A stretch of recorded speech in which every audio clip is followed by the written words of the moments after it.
नमस्कार प्रिय विद्यार्थियों, बोधिवाड़ी कोचिंग सेंटर में आपका हार्दिक स्वागत है। आज हम भक्ति आंदोलन करेंगे, यानी मध्यकालीन इतिहास के अंदर आज हम करेंगे अगला चैप्टर भक्ति आंदोलन।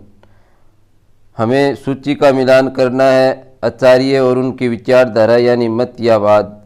रामानुज आचार्य की इन्होंने विचारधारा दी थी वशिष्ठ अद्वैतवाद।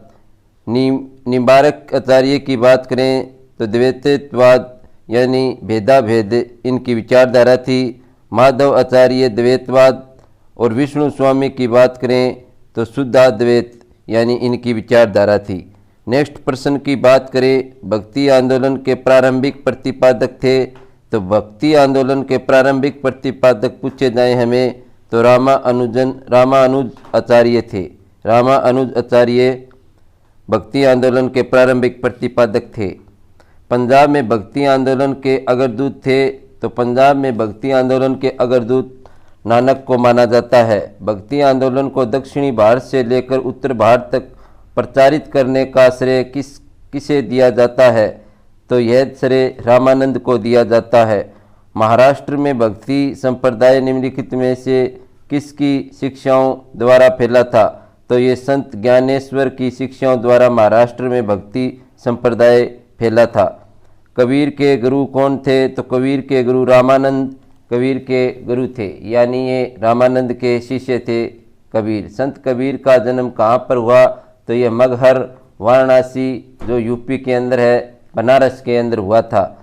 नेक्स्ट प्रश्न की बात करें हम, निम्नलिखित में से कौन सा वाक्य दक्षिण भारत के भक्ति आंदोलन के संदर्भ में सत्य है, तो इसमें पॉइंट नंबर 1, इसका नेतृत्व कई लोकप्रिय संतों द्वारा किया गया था।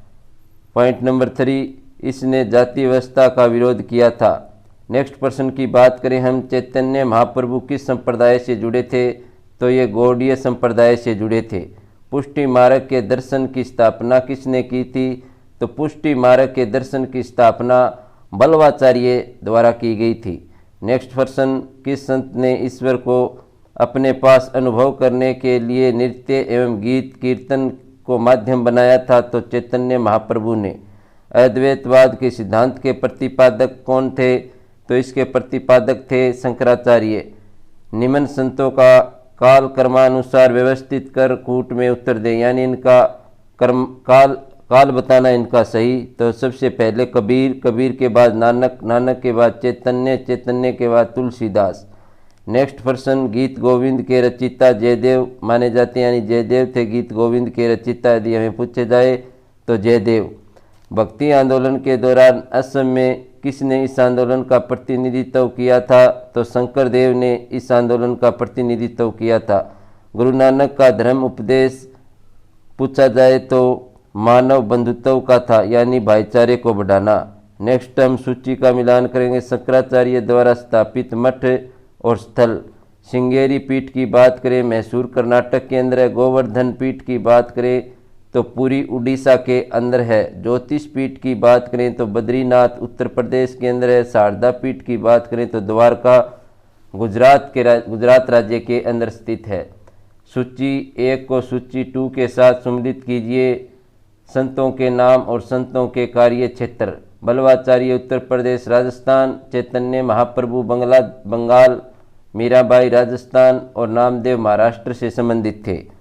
नेक्स्ट क्वेश्चन की बात करें हम, निम्नलिखित में से किस भाषा को लोकप्रिय बनाने में कवि चंडीदास का योगदान है, तो चंडीदास का योगदान है बंगाली। नेक्स्ट हम सूची 1 को सूची 2 के साथ सम्मिलित कीजिए और सूचियों के नीचे दिए गए कूट का प्रयोग करते हुए सही उत्तर चुनिए। मीराबाई हिंदी से संबंधित है, यानी संत कवि है, और मीराबाई रचनाओं की भाषा पूछी गई है हमें। मीराबाई की हिंदी भाषा की थी। त्यागराज की बात करें तो तेलुगु भाषा, चांडीदास की बात करें तो बंगला और पुरंदरदास की बात करें तो कन्नड़। अगले प्रश्न की बात यदि हम करें, भक्ति को दार्शनिक आधार पर प्रदान करने वाले प्रथम आचार्य थे रामानुज आचार्य। महापुरुषीय धर्म के संस्थापक थे, तो इसके संस्थापक थे शंकरदेव। शंकराचार्य का जन्म 788 ईस्वी में केरल के किस गांव में हुआ था? तो कलादी गांव के अंदर हुआ था। नेक्स्ट प्रश्न की बात करें, सभी भक्ति संतों के माध्यम एक समान विशेषताएं थी कि उन्होंने अपनी वाणी को उसी भाषा में लिखने जिसे उनके भगत समझ सकते थे।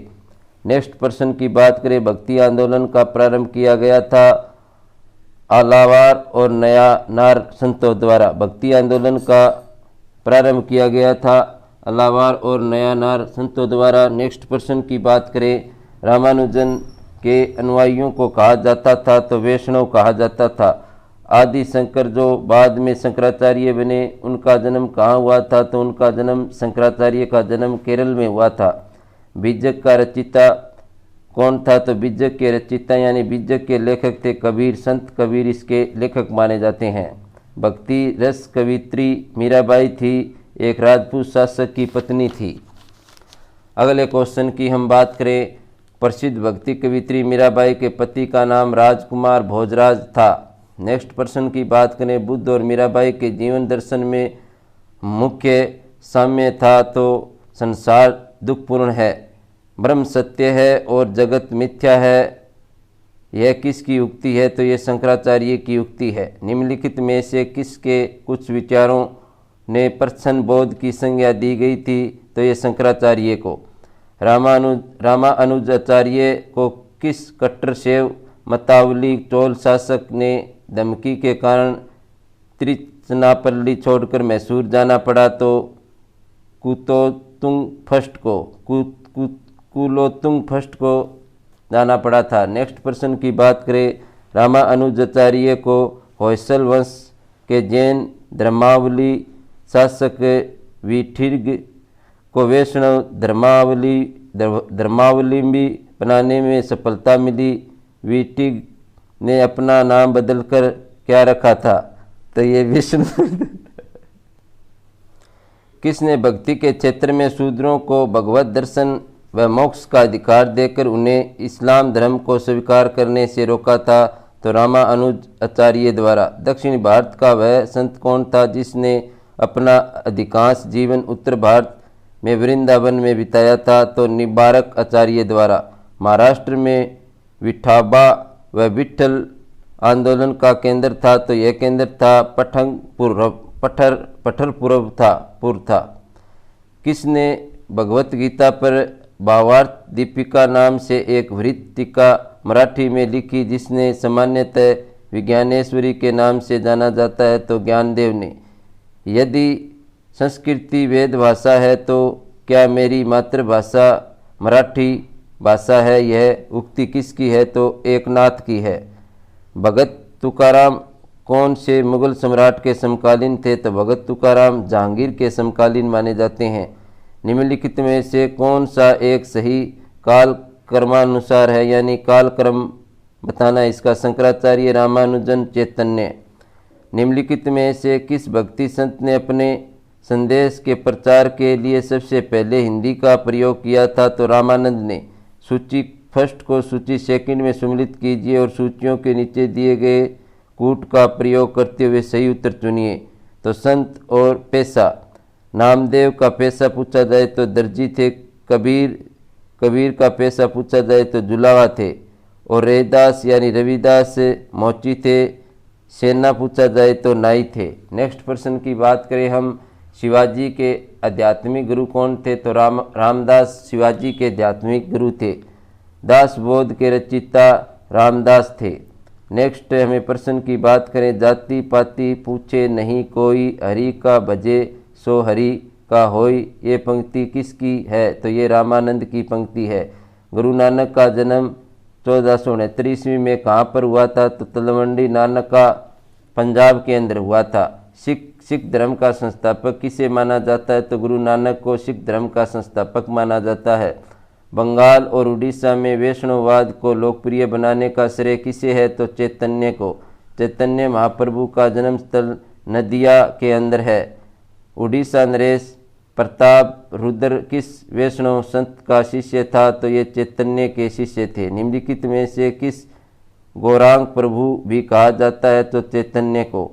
सूची को सम्मिलित करना है। फर्स्ट सूची के अंदर रचना और रचनाकार का नाम। बात करें हम पदावली की बात करें तो विद्यापति। रामचरितमानस की बात करें तो तुलसीदास द्वारा। सूरसागर की बात करें तो सूरदास द्वारा। बीजक कबीरदास द्वारा रचित ग्रंथ है। आलसियों का मूल मंत्र अजगर करे न चाकरी पंछी करे न काम का रचिता है, तो इसके रचिता ममलूक दास है। ममलूक दास इसके रचिता माने जाते हैं। महात्मा गांधी के प्रिय भजन वैष्णो जन तो तेने कहिए जो पीर पराई जाने रे के रचिता कौन है, तो नरसिंह मेहता इसके रचिता है। नरसिंह मेहता खालिस्तान के प्रसिद्ध संत थे, तो ये गुजरात के प्रसिद्ध संत हुआ करते थे। मुगल शासक मोहम्मद शाह रंगीला किस संप्रदाय का अनुयायी था, तो ये शिव नारायण संप्रदाय का अनुयायी था। असम का चैतन्य किसे कहा जाता है, तो शंकर देव को असम का चैतन्य कहा जाता है। निम्नलिखित में से कौन भक्ति आंदोलन का प्रस्तावक नहीं था, तो नागा अर्जुन। नेक्स्ट हम बात करेंगे सूफी आंदोलन की। सूफी शब्द की उत्पत्ति के संबंध में सर्वाधिक मान्यता प्राप्त मत है सूफी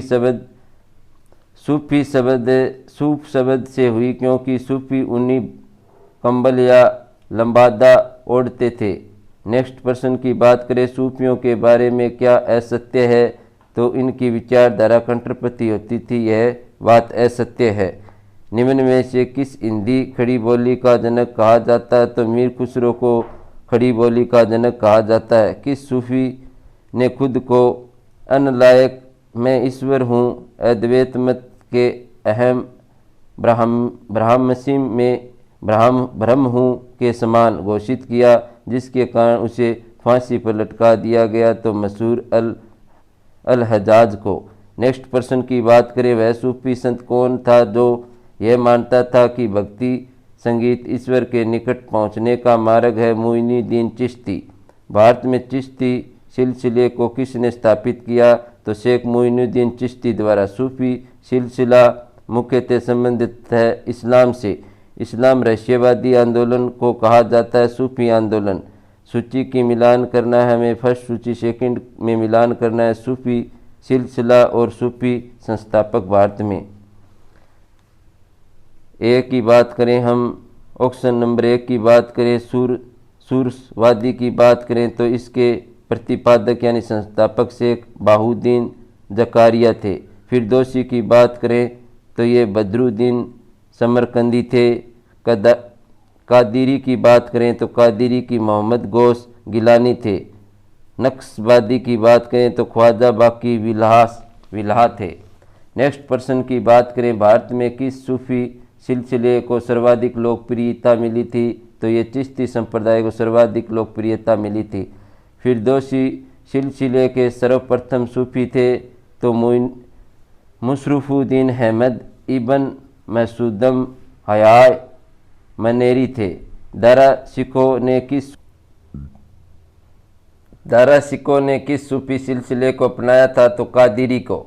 नेक्स्ट हम बात करेंगे सूची मिलान की, तो सूची को सम्मिलित करने पीर की बात करें तो गुरु या मार्गदर्शक हुआ करते थे।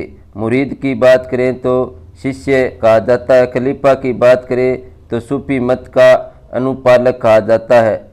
खान खा की बात करें तो सूफी संतों का निवास स्थल हुआ करता था। निम्नलिखित में कौन चिश्ती सिलसिला का नहीं था, तो चिश्ती सिलसिला का नहीं था शेख बाहुद्दीन जकारिया। नेक्स्ट बात करें हम चिश्ती सिलसिले के किस सूफी को चिराग ए देहलवी यानी दिल्ली का दीपक कहा जाता है, तो शेख नसरुद्दीन को। नेक्स्ट प्रश्न की बात करें हम, निम्नलिखित में से किस सुल्तान से निजामुद्दीन औलिया ने भेंट करने से इनकार कर दिया था, जलालुद्दीन फिरोज खिलजी से। नेक्स्ट हम बात करें निम्नलिखित सूफी सिलसिले में कौन संगीत के विरुद्ध था, तो नक्शबंदी इसके विरुद्ध था। दारा सिखों ने किस शीर्षक से उपनिषद का फारसी में अनुवाद कराया, सिरर ए अकबर। नेक्स्ट हम बात करें निम्नलिखित में से कौन कौन सूफी थे, तो इसके अंदर सूफी कौन कौन थे, तो एक निजामुद्दीन औलिया और मोइनुद्दीन चिश्ती ये सूफी संत थे। नेक्स्ट प्रश्न की बात करें हम, सूफिया कलाम जो एक प्रकार का भक्ति संगीत है, विशेषता है इसकी कश्मीर की। सूफी संत ख्वाजा मोइनुद्दीन चिश्ती किसके शासनकाल में राजस्थान आए थे? तो पृथ्वीराज चौहान के शासनकाल में ये राजस्थान आए थे। प्रसिद्ध सूफी सलीम चिश्ती रहते थे फतेहपुरी सिकरी के अंदर, फतेहपुर सिकरी में रहते थे।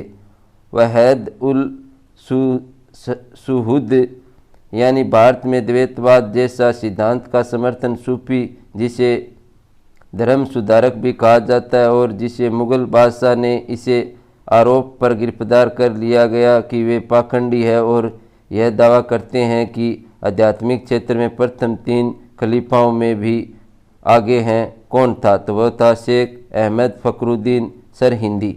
नेक्स्ट की बात करें हम प्रश्न की, मध्यकालीन सूफियों में सबसे धनी सूफी थे? तो सबसे धनी शेख बहाउद्दीन जकारिया थे। किस सूफी को बख्तियार खाकी कहा जाता है? तो ख्वाजा मोइनुद्दीन चिश्ती को बख्तियार खाकी कहा जाता है। किसी सूफी संत को सुल्तान तारिकीन की उपाधि मिली थी? शेख अमीनुद्दीन नागौरी को। शेख फरीदुद्दीन महसूद जंग ए शकर यानी कि गतिविधियों का क्षेत्र रहा हाँसी व अजोधन। नेक्स्ट प्रश्न की बात करें, काव्य विभक्ति के रूप में उर्दू का प्रयोग करने वाला पहला लेखक था अमीर खुसरो। किस सूफी को महबूब ए इलाही कहा जाता है? अल्लाह के प्रिय कहा जाता है। तो शेख निजामुद्दीन औलिया को। नेक्स्ट प्रश्न, किस सूफी संत ने कहा था कि दिल्ली अब दूर अस्त यानी दिल्ली अभी दूर है? तो यह बात शेख निजामुद्दीन औलिया ने कही थी। दक्षिणी भारत में चिश्ती सिलसिले की नींव रखने वाला कौन था? तो शेख बहाउद्दीन गरीब थे। नेक्स्ट प्रश्न की बात करें, मिराज उल आशिकीन उर्दू शायरी की पहली किताब के सूफी रचयिता थे सैयद मोहम्मद गेसुर राज बदानवाज थे। नेक्स्ट प्रश्न की बात करें, अकबर किस सूफी संत का बड़ा आदर करता था जिसके आशीर्वाद से शाहजहां सलीम यानी जहांगीर का जन्म हुआ? शेख सलीम चिश्ती के आशीर्वाद से। नेक्स्ट हम बात करें चिश्ती सिलसिले एवं सुहरावर्दी सिलसिला में तुलना के संदर्भ में क्या सही है? तो इसकी तुलना में सही है, चिश्ती राजनीतिक पचड़े से दूर रहते थे जबकि सुहरावर्दी राजनीतिक मसले में पर्याप्त दिलचस्पी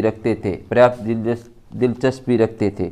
नेक्स्ट हम बात करें प्रश्न की, दिल्ली सल्तनत के सुल्तान इल्तुतमिश ने किसे शेख उल इस्लाम की उपाधि दी थी? शेख बहाउद्दीन जकारिया को। किस सूफी सिलसिले की गतिविधियों का मुख्य केंद्र बिहार था? फिरदौसी। शरफुद्दीन अहमद इबन मखदूम या हाम मनेरी का कार्य क्षेत्र था बिहार शरीफ। नेक्स्ट प्रश्न की बात करें हम, फारसी में रचिता मजमा उल बहरैन जिसे सूफी मत व हिंदू मत का तुलनात्मक वर्णन है का रचिता है, इसके रचिता है दारा शिकोह। नेक्स्ट प्रश्न, किसने संस्कृत के पंडितों की सहायता से भगवत गीता का योग वशिष्ठ का अनुवाद फारसी में किया था? फारसी में अनुवाद किया तो दारा शिकोह द्वारा। किस सूफी सिलसिले के नुआई आध्यात्मिक तत्वों के संबंध में तरह तरह के नक्शे बनाते थे और उसे रंग से भरते थे तो नक्शबंदी। नेक्स्ट प्रश्न की बात करें, मुगल बादशाह औरंगजेब को किस सूफी सिलसिले में दिलचस्पी थी और उसे अपनाया भी? नक्शबंदी। नेक्स्ट प्रश्न की बात करें हम, निम्नलिखित में से किसे शेख उल हिंद की पदवी प्रदान की गई? तो शेख उल हिंद की पदवी शेख सलीम चिश्ती को प्रदान की गई। निम्नलिखित युग्मों में से गलत युग्म पहचानिए। तो गलत युग्म हमें पहचानना, औलिया मध्य प्रदेश से नहीं थे।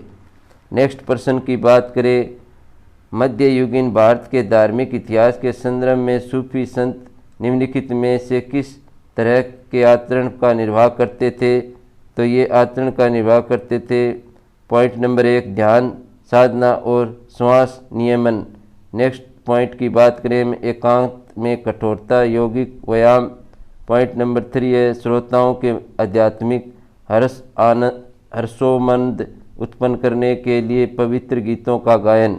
नेक्स्ट प्रश्न की बात करें, भारत में सूफी मत के बारे में निम्नलिखित कथनों पर विचार कीजिए। तो निम्नलिखित कथनों पर हम विचार करेंगे। कथन नंबर फर्स्ट है, यानी सूफी मतों की मज़ारों पर जियारत के नाम से की जाने वाली जियारत यात्रा एक महत्वपूर्ण विशेषता थी। भारत में सूफियों के सर्वाधिक प्रभावशाली समूह चिश्ती थे। अब हम करेंगे नेक्स्ट लेसन, यानी मुगल काल। मुगल काल 1526 ईस्वी से लेकर 1857 ईस्वी तक रहा। 1500 हम फर्स्ट पर्सन की बात करें, 1526 में बाबर ने किस वंश के शासक को परास्त कर मुगल साम्राज्य की नींव डाली थी? तो लोधी वंश को। लोधी वंश का 1526 के अंदर अंत हो गया था। पानीपत का प्रथम युद्ध कब लड़ा गया? तो 21 अप्रैल 1526 को पानीपत के मैदान के अंदर यह युद्ध लड़ा गया था। बाबर के प्रसिद्ध तुगलकमा नीति का प्रयोग सर्वप्रथम किस युद्ध में हुआ? तो इस नीति का, तुगलकमा नीति का यदि प्रयोग सर्वप्रथम पानीपत के प्रथम युद्ध में हुआ था।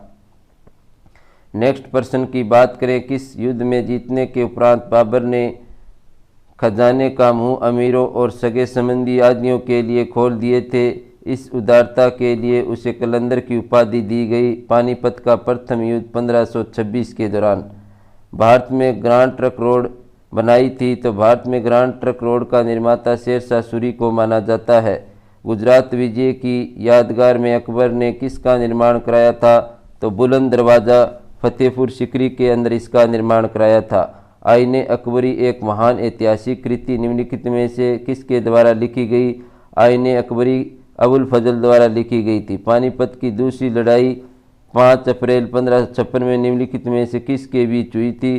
तो अकबर और हेमू के बीच लड़ी गई थी पानीपत की सेकंड लड़ाई। नेक्स्ट पर्सन की बात करें, दीन ए इलाही नामक यह नया धर्म किसके द्वारा शुरू किया गया था? तो दीन ए इलाही धर्म का संस्थापक अकबर था। प्रसिद्ध मुस्लिम शासिका चांद बीबी जिसने बाबर को अकबर को सौंप दिया था, निम्नलिखित में से किस राज्य से संबंधित थी? तो चांद बीबी थी वो अहमदनगर से संबंधित थी। मुगल प्रशासन व्यवस्था में मनसबदारी प्रणाली को किसने प्रारंभ किया था? तो अकबर ने। अपने काल का महान संगीतज्ञ तानसेन किसके दरबार में थे? तो अकबर के दरबार में। मुगल काल की राजभाषा फारसी हुआ करती थी। सती प्रथा की भर्त्सना करने वाला मुगल सम्राट कौन था? यानी सती प्रथा की आलोचना करने वाला अकबर था। नेक्स्ट पर्सन की बात करें हम, किस युद्ध से भारत में मुगल साम्राज्य की नींव पड़ी? तो पानीपत का प्रथम युद्ध। मुगल चित्रकारी किसके शासनकाल में प्रकाष्ठा चरम उत्सव पर प्राप्त किया, यानी चरम सीमा पर थी? यानी चित्रकारी किसके शासनकाल पर चरम सीमा पर थी? तो वे थी जहांगीर के काल में। निम्नलिखित में से किसने अकबर की जीवन कथा लिखी थी? अबुल फजल ने लिखी थी। किस मुगल शासक ने भारत की वनस्पतियों और प्राणी जगत, ऋतुओं और फलों विषाद? बाबर। एक बार इस प्रश्न का दोबारा रिवीजन करेंगे। किस मुगल शासक ने भारत की वनस्पतियों और प्राणी जगत, ऋतुओं और फलों का विशद विवरण अपनी डायरी में किया था? तो बाबर द्वारा। नेक्स्ट प्रश्न की बात करें, शेरशाह की महानता का द्योतक क्या था? यानी शेरशाह की महानता किस में निहित थी? तो प्रशासनिक सुधारों में। हुमायूं नामा किसने लिखा था? तो हुमायूं नामा गुलबदन बेगम यानी हुमायूं की बहन द्वारा लिखा गया था। अगले प्रश्न की बात करें, अकबर के शासनकाल में महाभारत का फारसी में अनुवाद किया गया था, वह किस नाम से जाना जाता है? तो रजनामा के नाम से उसे जाना जाता है। किस मुगल सम्राट ने सैयद भाइयों को गिराया था? तो सैयद भाइयों को गिराया था वो मोहम्मद शाह ने। निम्नलिखित में से कौन अंतिम मुगल सम्राट थे? बहादुर शाह सेकंड। अकबर के शासनकाल में भू राजस्व सुधारने के लिए कौन उत्तरदायी था? तो टोडरमल। अकबर द्वारा बनाए गए उपासना भवन यानी पूजा गृह का क्या नाम था? इबादत खाना कहा जाता था।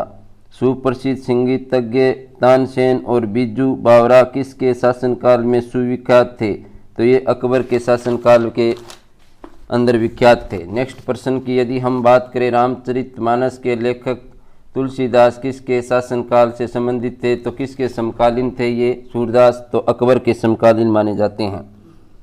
किस युद्ध में बाबर ने जिहाद का नारा दिया और तमगा नामक कर को समाप्त किया और युद्ध जीतने के उपरांत गाजी की उपाधि धारण की थी खानवा के युद्ध में।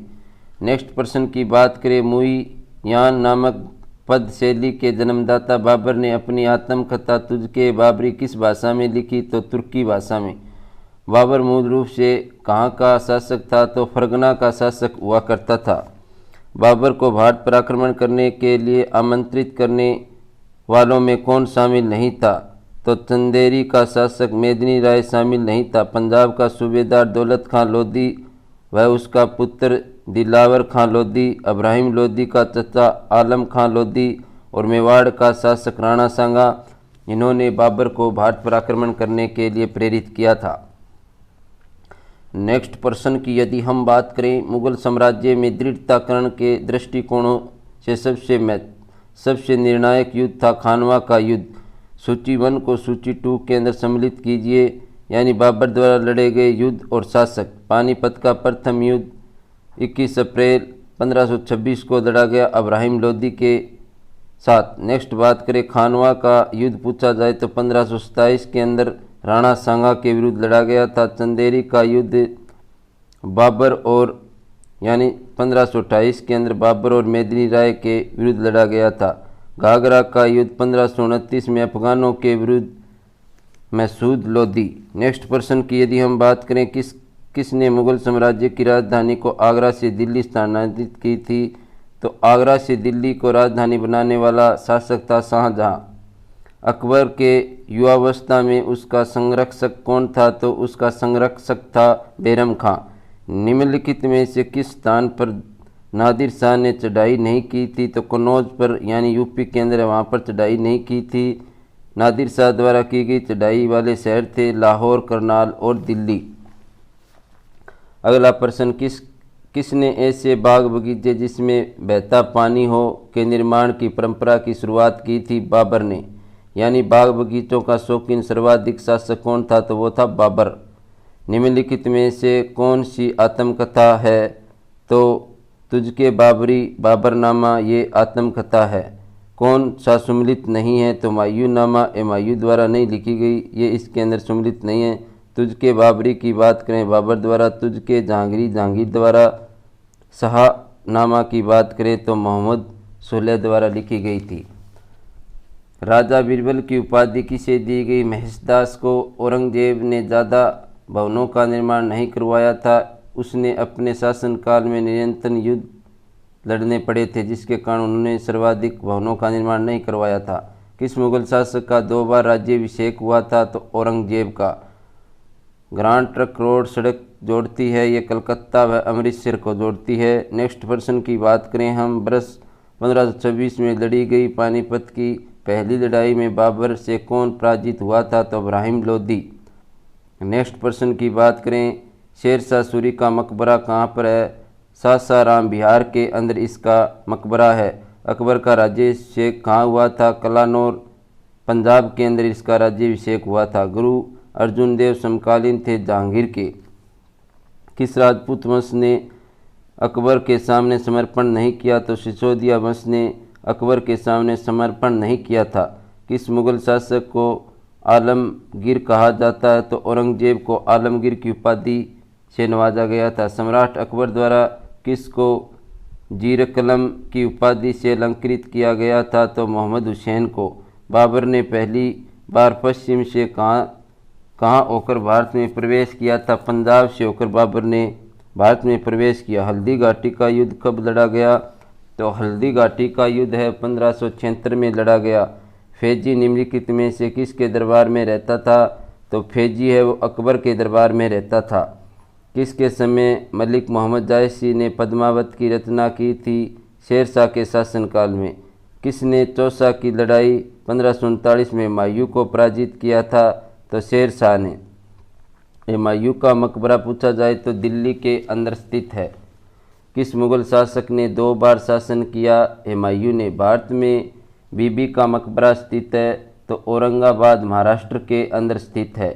नेक्स्ट प्रश्न की बात करें, फतेहपुर सीकरी स्थित लाल पत्थर से निर्मित शेख सलीम चिश्ती के मकबरे को किसने संगमरमर का करवाया था? तो जहांगीर ने। किस मुगल शासक को पहले आगरा में दफनाया गया। बाद में उसकी एक अफगान विधवा शव को काबुल ले गई थी और वहीं एक बाग में दफना दिया गया। तो बाबर को।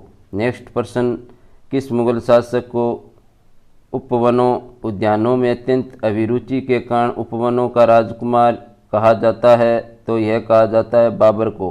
कौन सा पहला मुगल शासक था जिसने कुषाण साम्राज्य के पतन के बाद भारतीय साम्राज्य में काबुल व कंधार को शामिल कर लिया था? तो बाबर ने। किस युद्ध को जीतने के बाद दारा शिकोह ने दिल्ली में अफगान सत्ता की स्थापना की? बेलग्राम का युद्ध। नेक्स्ट प्रश्न की बात करें, निम्नलिखित भारतीय शासकों में से अकबर के समकालीन कौन था? तो रानी दुर्गावती अकबर के समकालीन थी।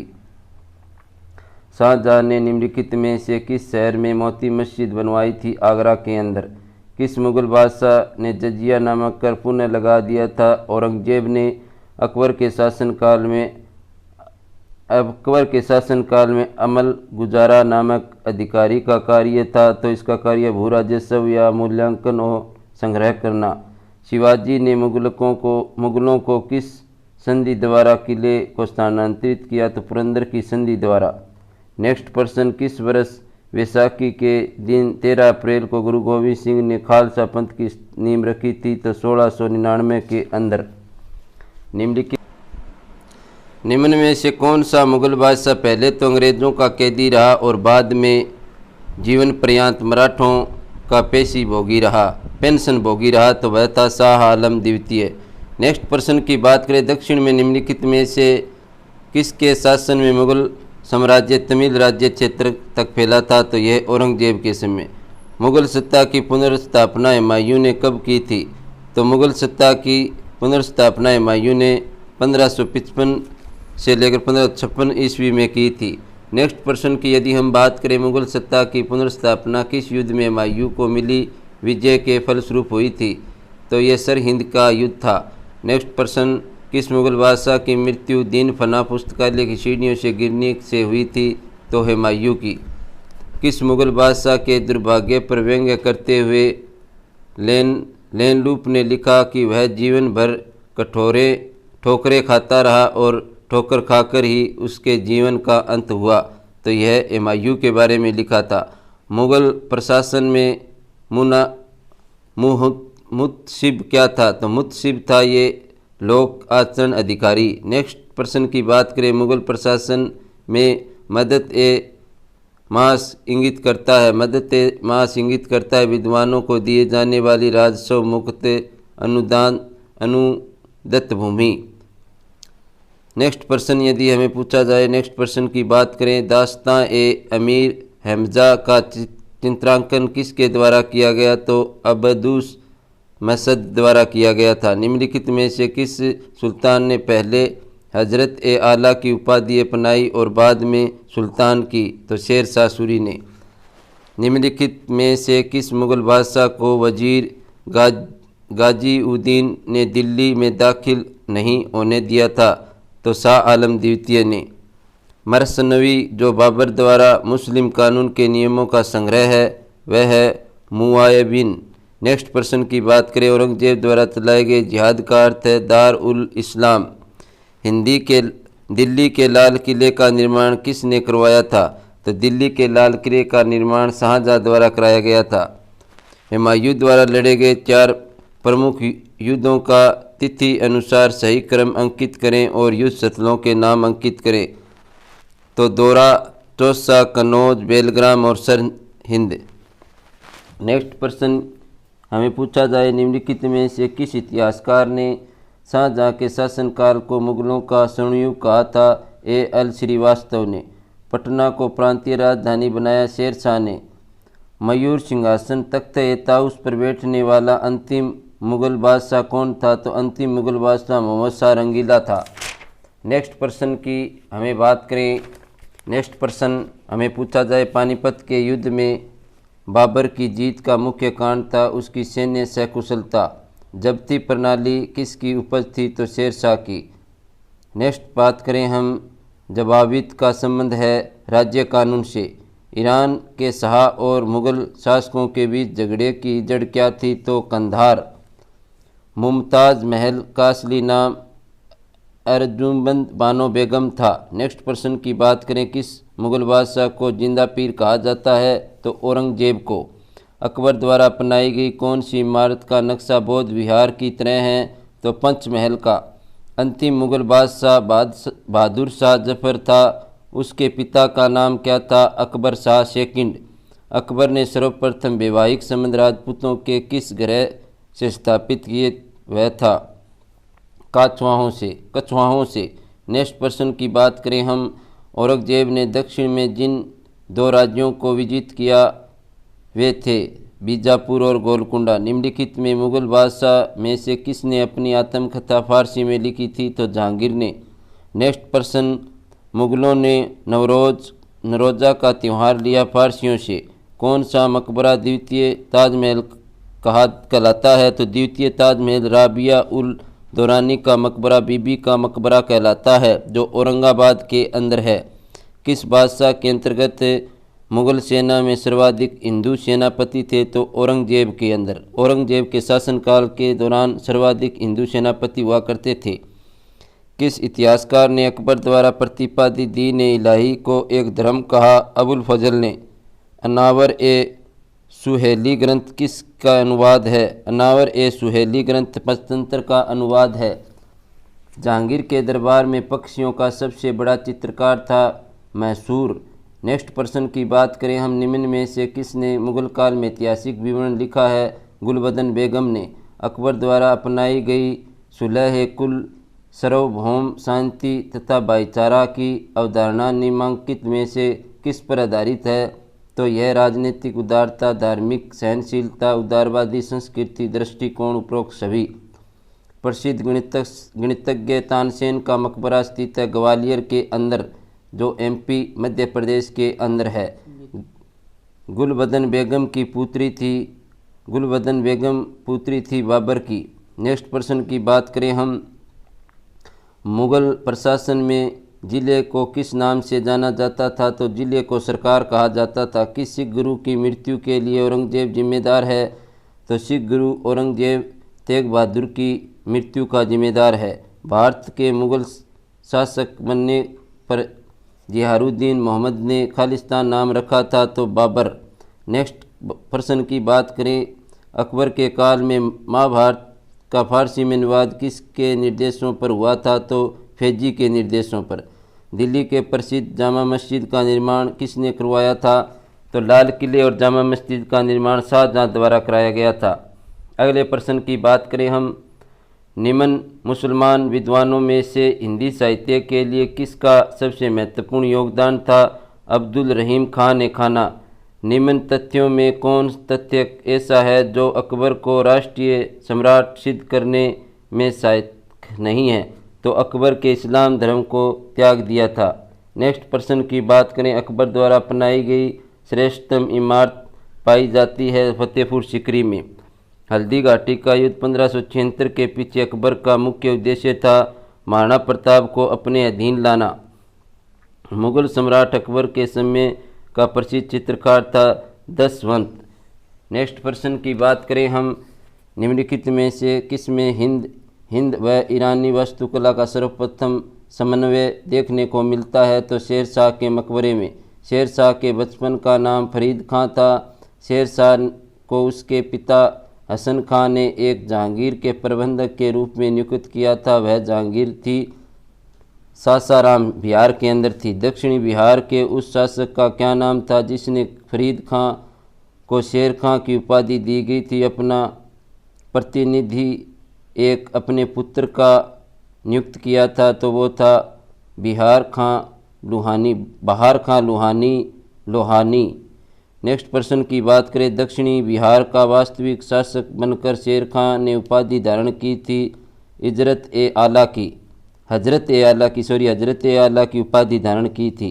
नेक्स्ट प्रश्न की बात करें, हुमायूं और शेर खां के मध्य लड़े गए युद्धों में कौन सा युद्ध निर्णायक था जिसमें विजय के उपरांत शेर खां ने शेर शाह आलम उल आदिल की उपाधि धारण की थी? टोसा का युद्ध था। नेक्स्ट प्रश्न की बात करें हम, किस युद्ध को जीतने के बाद शेर शाह ने दिल्ली में द्वितीय अफगान राज्य की स्थापना की कन्नौज यानी बेलग्राम का युद्ध कहा जाता है। भारत के इतिहास के संदर्भ में अब्दुल हमीद लाहौरी कौन था? तो शाहजहाँ के शासनकाल में एक राजकीय इतिहासकार था। कथन ए की बात करें, शाह आलम सेकंड ने सम्राट के रूप में प्रारंभिक वर्ष अपनी राजधानी से दूर व्यतीत किया। कारण आर है, उत्तर पश्चिमी सीमांत से विदेशी आक्रमण का भय घात लगाए रहता था। ए और आर दोनों सही है, आर ए का सही स्पष्टीकरण नहीं है। नेक्स्ट प्रश्न की बात करें हम, धर्मत का युद्ध 1658 निम्न में से किसके बीच लड़ा गया? तो औरंगजेब और दारा सिकों के बीच। कथन ए, खानवा का युद्ध निश्चित ही पानीपत के प्रथम युद्ध की अपेक्षा अधिक निर्णायक और महत्वपूर्ण था। कारण आर, राजपूत वीर राणा सांगा निश्चित ही इब्राहिम लोदी की अपेक्षा अधिक द्रुज्य शत्रु था। तो ए और आर दोनों सही है था, आर ए का सही स्पष्टीकरण है। नेक्स्ट प्रश्न की बात करें हम, मुगल काल में निम्नलिखित बंदरगाहों में से किसको काबुल मक्का कहा जाता है? तो सूरत को। नेक्स्ट प्रश्न, निम्नलिखित युग्मों में से कौन सा एक सही सुमेलित नहीं है? तो अकबर सर टॉमस रो यानी जहांगीर के शासनकाल में विलियम्स हॉकिंग्स आए थे और शाहजहाँ के काल में टेवेर्नियर आए थे। औरंगजेब में मनुची शासनकाल के अंदर आया था, मनुची औरंगजेब के शासनकाल के दौरान। नेक्स्ट प्रश्न की हम बात करें, कथन ए, अकबर के काल में हर 10 घुड़सवार सैनिक के लिए मनसबदारों के 20 घोड़ों का रख रखाव करना पड़ता था। कारण आर, घोड़ों को यात्रा में आराम देना चाहता था और युद्ध के समय उनको बदलना आवश्यक होता था। तो ए गलत है परंतु आर सही है। निम्नलिखित कथनों पर विचार कीजिए। जो अहीदी वे घुड़सवार सिपाही होते थे। नंबर 1, जिन्हें अपनी सेवाएं एकांकी प्रदान की थी, जिन्होंने किसी सरदार के साथ अपने को संलग्न नहीं किया। नेक्स्ट पॉइंट की बात करें, सम्राट ही इनका आसन कर्नल था। नेक्स्ट प्रश्न की बात करें, कंधार के निकल जाने से मुगल साम्राज्य को एक बड़ा धक्का पहुंचा, सामरिक महत्व के केंद्र के दृष्टिकोण से। नेक्स्ट प्रश्न की बात करें, अकबर के शासनकाल में पुनर्गठित केंद्रित प्रशासन तंत्र के अंतर्गत सैनिक विभाग का मुख्य प्रमुख था। तो मीर बख्शी। राजपूताना क्षेत्र के किस राज्य को जीतने में मुश्किल हुई और जब अत्यंत जीत मिली तो शेरशाह के मुख से अन्यायस यह निकला कि अरे मैंने एक मुट्ठी भर बाजरे के पीछे हिंदुस्तान का राज्य ही गंवा दिया था। तो मारवाड़। किस अभियान के समय अचानक बारूद के विस्फोट हो जाने के कारण शेरशाह की मृत्यु हो गई? कलिंजर अभियान के समय। शेरशाह के बारे में असत्य कथन है, शेरशाह ने सासाराम में एक सुंदर किले का निर्माण करवाया, यह कथन असत्य है। सूची फर्स्ट को सूची सेकंड में मिलान करना है। प्रशासनिक इकाइयाँ और प्रशासनिक इकाइयों का प्रधान इकता प्रांत हुआ करता था, हकीम या अमीन इसका प्रधान होता था। सरकार जिले को सरकार कहा जाता था। सिकादर ए सिकादरान एवं मूसिक ए मूसीफान होता था। परगना तालुका सिकादर ए मूसिफ। ग्राम की बात करें, मुकदम ए आमील इसका प्रधान होता था। नेक्स्ट प्रश्न की बात करें हम, शेरशाहकालीन प्रशासन के फौजदार था। तो फौजदार इसका माना जाता था कोषाध्यक्ष। प्रश्न नंबर 142 है, किसने शेरशाहकालीन ग्राम प्रशासन के संदर्भ में कहा? एक जराक्षिण मृत्यु मुख के में पहुंचने ही वाली वृद्धा अपने सिर पर स्वर्णाभूषणों से भरा टोकरा रखे यात्रा पर निकल पड़े। तब भी किसी चोर या लुटेरे की हिम्मत नहीं हुई कि वह बुढ़िया के पास फटक भी जाए, क्योंकि उन्हें मालूम है कि उनके लिए शेरशाह कितना बड़ा दंड दे सकता है। तो ये अबाब खां सरवानी ने के संदर्भ में कहा गया था। प्रश्न नंबर 143 है, शेरशाह द्वारा निर्मित सड़क वह सराय अफगान साम्राज्य की दमनिया थी, यह किसकी उक्ति है या किसका कथन है? तो यह उक्ति के आर कानूनगो की है। प्रश्न नंबर 144 है, शेरशाह के भू राजस्व व्यवस्था के संदर्भ में क्या सही नहीं है? तो सही नहीं है। इसके अंतर्गत जो डी ऑप्शन है ये बिल्कुल गलत दिया हुआ है। भू राजस्व की दर 1/6 तय थी, ये गलत है। प्रश्न नंबर 145 है, शेरशाह ने असरफी, रुपया, दाम नामक नए सिक्के चलवाए, ये किस धातुओं से बने होते थे? तो ये असरफी जो था ये सोना, चांदी, तांबा इनसे बने हुए होते थे। प्रश्न नंबर 146 है, दिल्ली का पुराना किला किसके द्वारा बनाया गया? तो ये शेरशाह द्वारा बनाया गया था।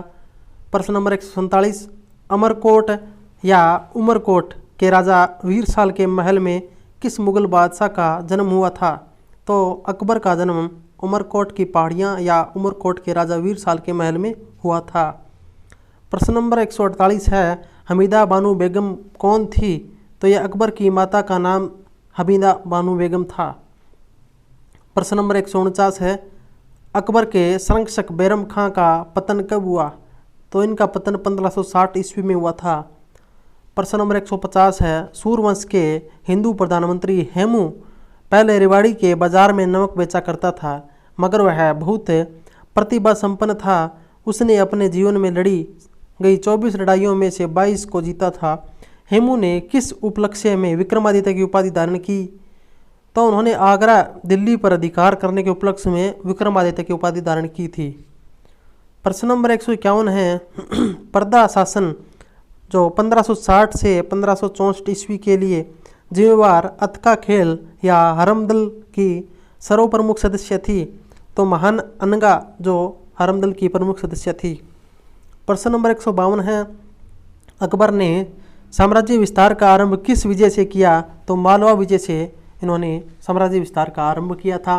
प्रश्न नंबर 153 है, स्मिथ ने अकबर के किस अभियान को ऐतिहासिक द्रुतगामी अभियान कहा? तो गुजरात अभियान को। प्रश्न नंबर 154 है, अकबर का सबसे अंतिम विजय अभियान था असीरगढ़ विजय था, ये अंतिम विजय अभियान था। प्रश्न नंबर 155 है, अकबर के नवरत्न में से एक बीरबल किस अभियान के समय मारे गए? जो अकबर के नवरत्न थे उसमें बीरबल की मृत्यु की बात की जाए तो यूसुफजाइयों के विद्रोह को दबाते हुए बीरबल की मृत्यु हो गई थी। प्रश्न नंबर 156 है, दो सूची दी गई है, सूची 1 और सूची 2, इसमें सही मिलान करना है। तो बात करें दास प्रथा का अंत कब हुआ? तो 1562 में दास प्रथा का अंत हुआ। तीर्थ यात्रा कर की समाप्ति किस वर्ष हुई? तो 1563 में। और जजिया कर की समाप्ति 1564 में। सूबों का पुनर्गठन जो 1580 में हुआ था। प्रश्न नंबर 157 है, इसके अंदर 2 सूची है, इनका सही मिलान करना है। इबादत खाना जो धर्म संसद की स्थापना के नाम से जाना जाता है, इसकी स्थापना हुई थी 1575 में। और मजहर की घोषणा, इसकी स्थापना 1579 में। नौरोज उत्सव का पुनरुद्वार 1580 में। दीन इलाही की घोषणा जो 1582 ईस्वी में हुई थी। प्रश्न नंबर 158 है, करोड़ी की नियुक्ति 1573 में हुई थी। 10 साला बंदोबस्त लागू हुआ 1580 में। इलाही संवत का प्रचलन 1584 में। इलाही गज का प्रचलन 1587 में हुआ था। प्रश्न नंबर 159 है, निम्न इतिहासकारों में किसने अकबर का इस्लाम का शत्रु कहा? जो बदायूं था इसको इस्लाम का शत्रु कहा था अकबर ने। प्रश्न नंबर 160 है, अकबर ने किसे कविराज या कविराज की उपाधि दी? तो बीरबल को। प्रश्न नंबर 161 है, जहांगीर के निर्देश पर किसने अबुल फजल की हत्या कर दी? तो वीर सिंह बुंदेला ने जहांगीर के निर्देश पर अबुल फजल की हत्या की थी। प्रश्न नंबर 162 है, दहसाला बंदोबस्त किससे संबंधित है? तो ये टोडरमल से जो अकबर के दरबार में नौरत्नों में से एक थे। प्रश्न नंबर 163 है, अकबर ने किसे कंठाभरण वाली विलास की उपाधि दी? तो तानसेन को। ये अकबर के दरबार में संगीतज्ञ हुआ करते थे। प्रश्न नंबर 164 है, मुगल वंश के संदर्भ में पिता के रहते बादशाह पद प्राप्त करने का प्रथम प्रयास करने वाला शहजादा था जहांगीर, जो एक प्रसिद्ध चित्रकार था। प्रश्न नंबर 165 है, शासक बनने के बाद 12 अध्यादेश जारी करने वाला मुगल बादशाह था जहांगीर। कौन सुमेलित नहीं है? प्रश्न नंबर 166 की बात करें तो खुसरो का विद्रोह जो 1606 और 1607 में हुआ था, ये बिल्कुल सही है। खुर्रम जिसका वास्तविक नाम शाहजहाँ का विद्रोह 1622 से 1625 में हुआ, ये भी बिल्कुल सही है। महावत खां का विद्रोह 1626 से 27, ये बिल्कुल सही है। प्रश्न नंबर 167 है, किसके समय में कंधार हमेशा के लिए मुगलों के हाथ से निकल गया? तो जहांगीर के समय में। प्रश्न नंबर 168 है, जहांगीर की पत्नियां और जो उनके उपाधियां या उनके पद नाम थे, इनका सही मिलान करना है। मानबाई जो जहांगीर की पत्नी थी, इसको शाह बेगम के नाम से जाना जाता था। जगत गोसाई जिसको जोधाबाई के नाम से जाना जाता था। मेहरुनिसा इसको नूर महल या नूर जहाँ या पादशाह बेगम के नाम से जाना जाता था। प्रश्न नंबर 169 है, मेवाड़ से युद्ध और चित्तौड़ की संधि किसके शासनकाल में महत्वपूर्ण उपलब्धि है? तो यह जहांगीर के समय में है। प्रश्न नंबर 170 है, किस शासक ने को जहांगीर ने फर्जंद या पुत्र की उपाधि से सम्मानित किया? तो बीजापुर के शासक आदिल शाह को। प्रश्न नंबर 171 है, मैंने अपना राज्य अपनी प्यारी बेगम के हाथों में एक प्याला शराब और एक प्याला शोरबे के लिए बेच दिया, यह किसकी उक्ति है? ये जहांगीर ने कहा था। प्रश्न नंबर 172 है, जो चित्रकला के शत्रु हैं वे मैं उनका शत्रु हूँ, किस मुगल शासक ने कहा? जहांगीर, क्योंकि यह प्रसिद्ध चित्रकार था। प्रश्न नंबर 173 है, मराठा व अफगानों को मनसबदारी प्रथा में शामिल करने वाला प्रथम मुगल शासक था जहांगीर। प्रश्न नंबर 174 है, शाहजहाँ के समय कौन सी घटना नहीं हुई? जो हुई घटना उनकी बात करें तो पुर्तगालियों का दमन हुआ था, खान जहां लोधी का विद्रोह हुआ था, चुंजार सिंह बुंदेला का विद्रोह भी हुआ था। प्रश्न नंबर 175 है, शाहजहाँ का मूल नाम क्या था? खुर्रम। 176 प्रश्न की बात करें तो शाहजहाँ ने किस मलका ए जमानी की उपाधि दी? तो यह अर्जुमंद बानो बेगम या मुमताज़ महल को यह उपाधि दी थी। प्रश्न नंबर 170 है, शाहजहाँ ने किस शाह इकबाल या शाह बुलंद की उपाधि दी थी? तो दारा सिकोह को शाह इकबाल या शाह बुलंद की उपाधि दी थी। प्रश्न नंबर 178 है, शाहजहाँ के शासनकाल में अंतिम वर्षों में हुए उत्तराधिकार के युद्धों का क्रम क्या है? तो इन युद्धों के क्रम की बात करें तो सबसे पहले आएगा बहादुरपुर, फिर धर्मपत, फिर आएगा सामूगढ़ और इसके बाद खजुआ और देवराई अंत में। प्रश्न नंबर 179 है, दारा सिकोह एवं औरंगजेब के मध्य हुए उत्तराधिकार युद्धों में सबसे निर्णायक युद्ध कौन सा माना जाता है?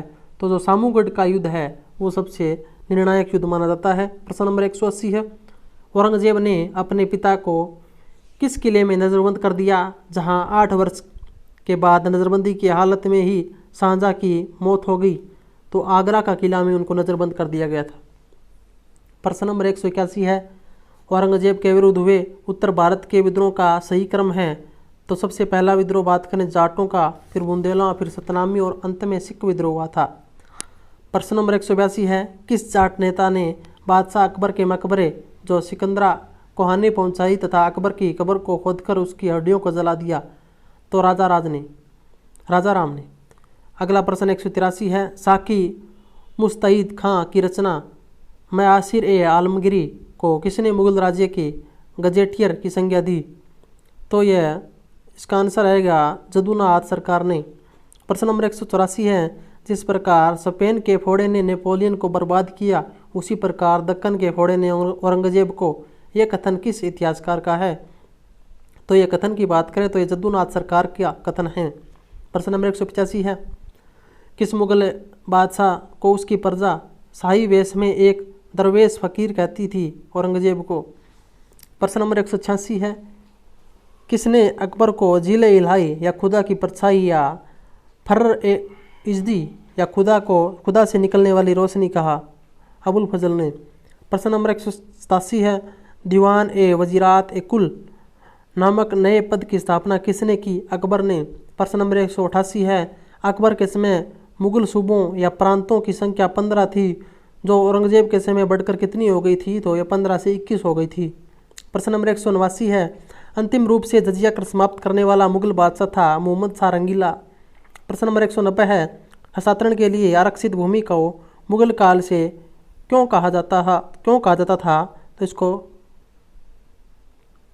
पेगाकी या पाईबाकी कहा जाता था। प्रश्न नंबर 191 है, मुगल कालीन या मनसबदारी व्यवस्था में जात वह संवार बोधक था, क्रमशः मनसबदार के पद एवं उनके सैनिक दायित्वों का।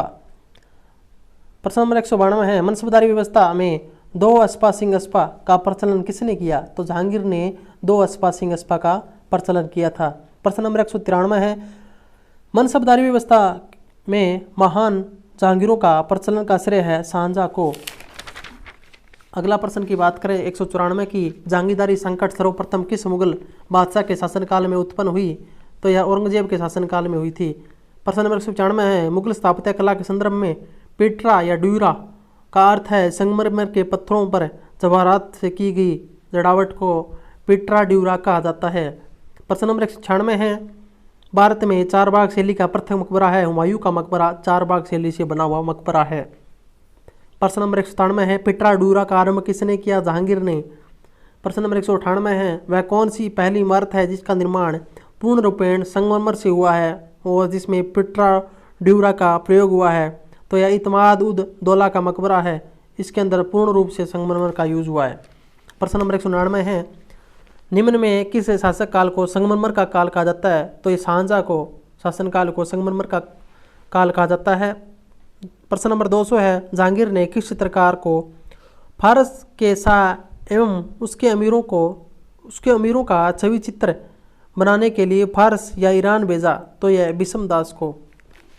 प्रश्न नंबर 201 है, इसके अंदर व्यक्ति और उपाधि है उनका आपस में सही मिलान करना है। अब्दुल हसन जो व्यक्ति है इसको कौन सी उपाधि दी गई? तो इसको नादिर उज जमा की उपाधि दी गई थी। उस्ताद मसूर को नादिर उल अस्तर की उपाधि दी गई थी। जो सौंकी व्यक्ति था उसको आनंद खां की उपाधि दी गई थी और जो लाल खां था उसको गुण समंदर की उपाधि दी गई थी। प्रश्न नंबर 202 है, औरंगजेबकालीन ऐतिहासिक ग्रंथ थे नुस्खा ए दिलकुशा के रचनाकार थे? तो भीमसेन सक्सेना कायस्थ थे। प्रश्न नंबर 203 है, अकबरनामा किसने लिखा? तो अबुल फजल ने अकबरनामा लिखा था। प्रश्न नंबर 204 है, इदामत उद दौला का मकबरा आगरा में किसने बनवाया? तो ये नूरजहां ने बनवाया था। प्रश्न नंबर 205 है, राजपूताना के निम्न राज्यों में से किसने अकबर में सपुर्दता स्वीकार नहीं की थी? तो मेवाड़ जो था इन्होंने अकबर की सपुर्दता को स्वीकार नहीं किया था। प्रश्न नंबर 206 है, किस मध्यकालीन शाहजहां ने पट्टा या कबूलियत की प्रथा आरंभ की थी? तो शेरशाह ने पट्टा प्रथा का आरंभ किया था। प्रश्न नंबर 207 है, मुगल सम्राट औरंगजेब का कौन सा वाद्य यंत्र बजाते थे? तो वीणा से बहुत प्रेम करते थे औरंगजेब। 208 नंबर प्रश्न है, जहांगीर ने को कहाँ दफनाया गया? तो लाहौर में। प्रश्न नंबर 209 है, वह प्रसिद्ध जैन आचार्य कौन थे जिनको अकबर में बहुत सम्मानित किया था? तो हरिविजय सूरी को अकबर ने बहुत सम्मानित किया था। प्रश्न नंबर 210 है, निम्नलिखित में से कौन जहांगीर का चित्रकार था? तो इसके अंतर्गत ऑप्शन नंबर जो 2 है अबुल हसन और अकारिजा, ये दोनों चित्रकार जहांगीर के प्रसिद्ध चित्रकार थे। प्रश्न नंबर 211 है, लंदन में ब्रिटिश ईस्ट इंडिया कंपनी के गठन के समय भारत का निम्नलिखित में से कौन सा बादशाह था? तो अकबर था। प्रश्न नंबर 212 है, शाहजहां के काल में कौन यूरोपियन यात्री भारत आया? तो पीटर मुंडी भारत आया था। प्रश्न नंबर 213 है, अकबर ने दीन ए इलाही वर्ष का आरंभ कब किया? तो 1582 के अंदर अकबर ने दीन ए इलाही का आरंभ किया था। प्रश्न नंबर 214 है, इनमें से कौन अकबर के दरबार में चित्रकार नहीं था? तो जो चित्रकार थे उनकी बात करें तो दसवंत जो प्रमुख चित्रकार हुआ करता था, अब्दुल समद था एक चित्रकार और एक बसावन नाम का एक चित्रकार हुआ करता था। प्रश्न नंबर 216 है, निम्नलिखित में से कौन नूरजहां का गुट का सदस्य नहीं था? जो नूरजहां था उनका गुट का सदस्य की बात करें तो गियास बेग, आसफ खां और खुर्रम हुआ करते थे। प्रश्न नंबर 217 है, निम्नलिखित में से कौन शाहजहां के शासनकाल का राजकवि था? कलीम जो था वो शाहजहां के शासनकाल में राजकवि हुआ करता था। अब बात करते हैं अपन मराठा काल की, जो 1674 से 1720 ईस्वी वह मराठा राज्य संघ की बात करें तो 1720 ईस्वी से 1818 ईस्वी तक प्रचलन में रहा। प्रश्न नंबर पहले की बात करें तो मराठों के उत्कर्ष के महत्वपूर्ण कारण क्या थे? तो इसका ऑप्शन जो सी है, इसके अंतर्गत ऑप्शन नंबर जो पहला दिया गया है महाराष्ट्र की भौगोलिक स्थिति, ये बिल्कुल सही कारण दिया गया है। औरंगजेब की हिंदू विरोधी नीति, ये भी सही है। और मराठा धर्म सुधारकों का प्रभाव, ये बिल्कुल भी सही है। और पांचवा जो दिया गया है शिवाजी का जुझारू व्यक्तित्व, ये भी बहुत महत्वपूर्ण कारण है।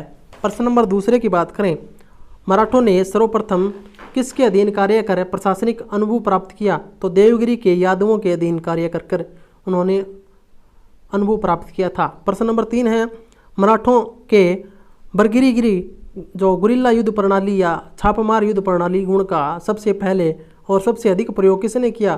तो मलिक अंबर ने किया था। प्रश्न नंबर 4 है, निम्नलिखित में से गुरिल्ला युद्ध का पंथ प्रदर्शक कौन था? शिवाजी इसका पंथ प्रवर्तक होता था। प्रश्न नंबर 5 है, शिवाजी के प्रशासन में पेशवा कहा जाता था। पेशवा की उपाधि प्रधानमंत्री को दी जाती थी शिवाजी के शासनकाल में। प्रश्न नंबर 6 है, चौथ क्या है? चौथ जो है जो पड़ोसी राज्यों पर शिवाजी द्वारा लगाया गया भूमि कर चौथ कहलाता था।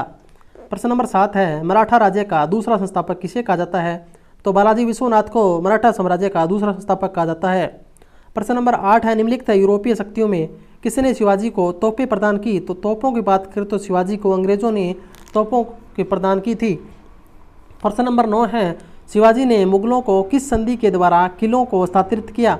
तो पुरंदर की संधि थी, इसके द्वारा उन्होंने किलों को स्थापित किया। प्रश्न नंबर 10 है, शिवाजी का राज्याभिषेक कहाँ हुआ? तो रायगढ़ में शिवाजी का राज्याभिषेक हुआ था। प्रश्न नंबर 11 है, किसके शासनकाल में मराठा प्रमुख संभाजी की हत्या कर दी गई थी? तो औरंगजेब के शासनकाल में संभाजी की हत्या कर दी गई थी। प्रश्न नंबर 12 है, शिवाजी के साम्राज्य की राजधानी कहाँ थी? तो रायगढ़ थी। प्रश्न नंबर 13 दिया गया है, पानीपत की तीसरी लड़ाई जो 1761 में लड़ी गई थी, इसमें एक तरफ पेशवा बाजीराव द्वितीय और अहमद शाह अब्दाली हुआ करते थे और जो उनका आपस में युद्ध हुआ था। प्रश्न नंबर 14 है, शिवाजी सर्वाधिक प्रभावित थे जीजाबाई से। जीजाबाई जो इनकी माता हुआ करती थी। प्रश्न नंबर 15 है, अष्टप्रधान या मंत्री परिषद किस शासक के शासनकाल में थे? तो शिवाजी के शासनकाल में। प्रश्न नंबर 16 है, शिवाजी के राजनीतिक गुरु या संरक्षक कौन थे? दादाजी कांडदेव थे। प्रश्न नंबर 17 है, इसके अंतर्गत 2 सूची दी गई, इनका सही मिलान करना है। शहाजी भोसले कौन हुआ करते? तो शिवाजी के पिता थे। शिवाजी की माता की बात करें तो जीजाबाई थी। शिवाजी के आध्यात्मिक गुरु था जो सी ऑप्शन दिया गया है, समर्थक रामदास थे। शिवाजी के संरक्षक तो दादाजी कांडदेव थे।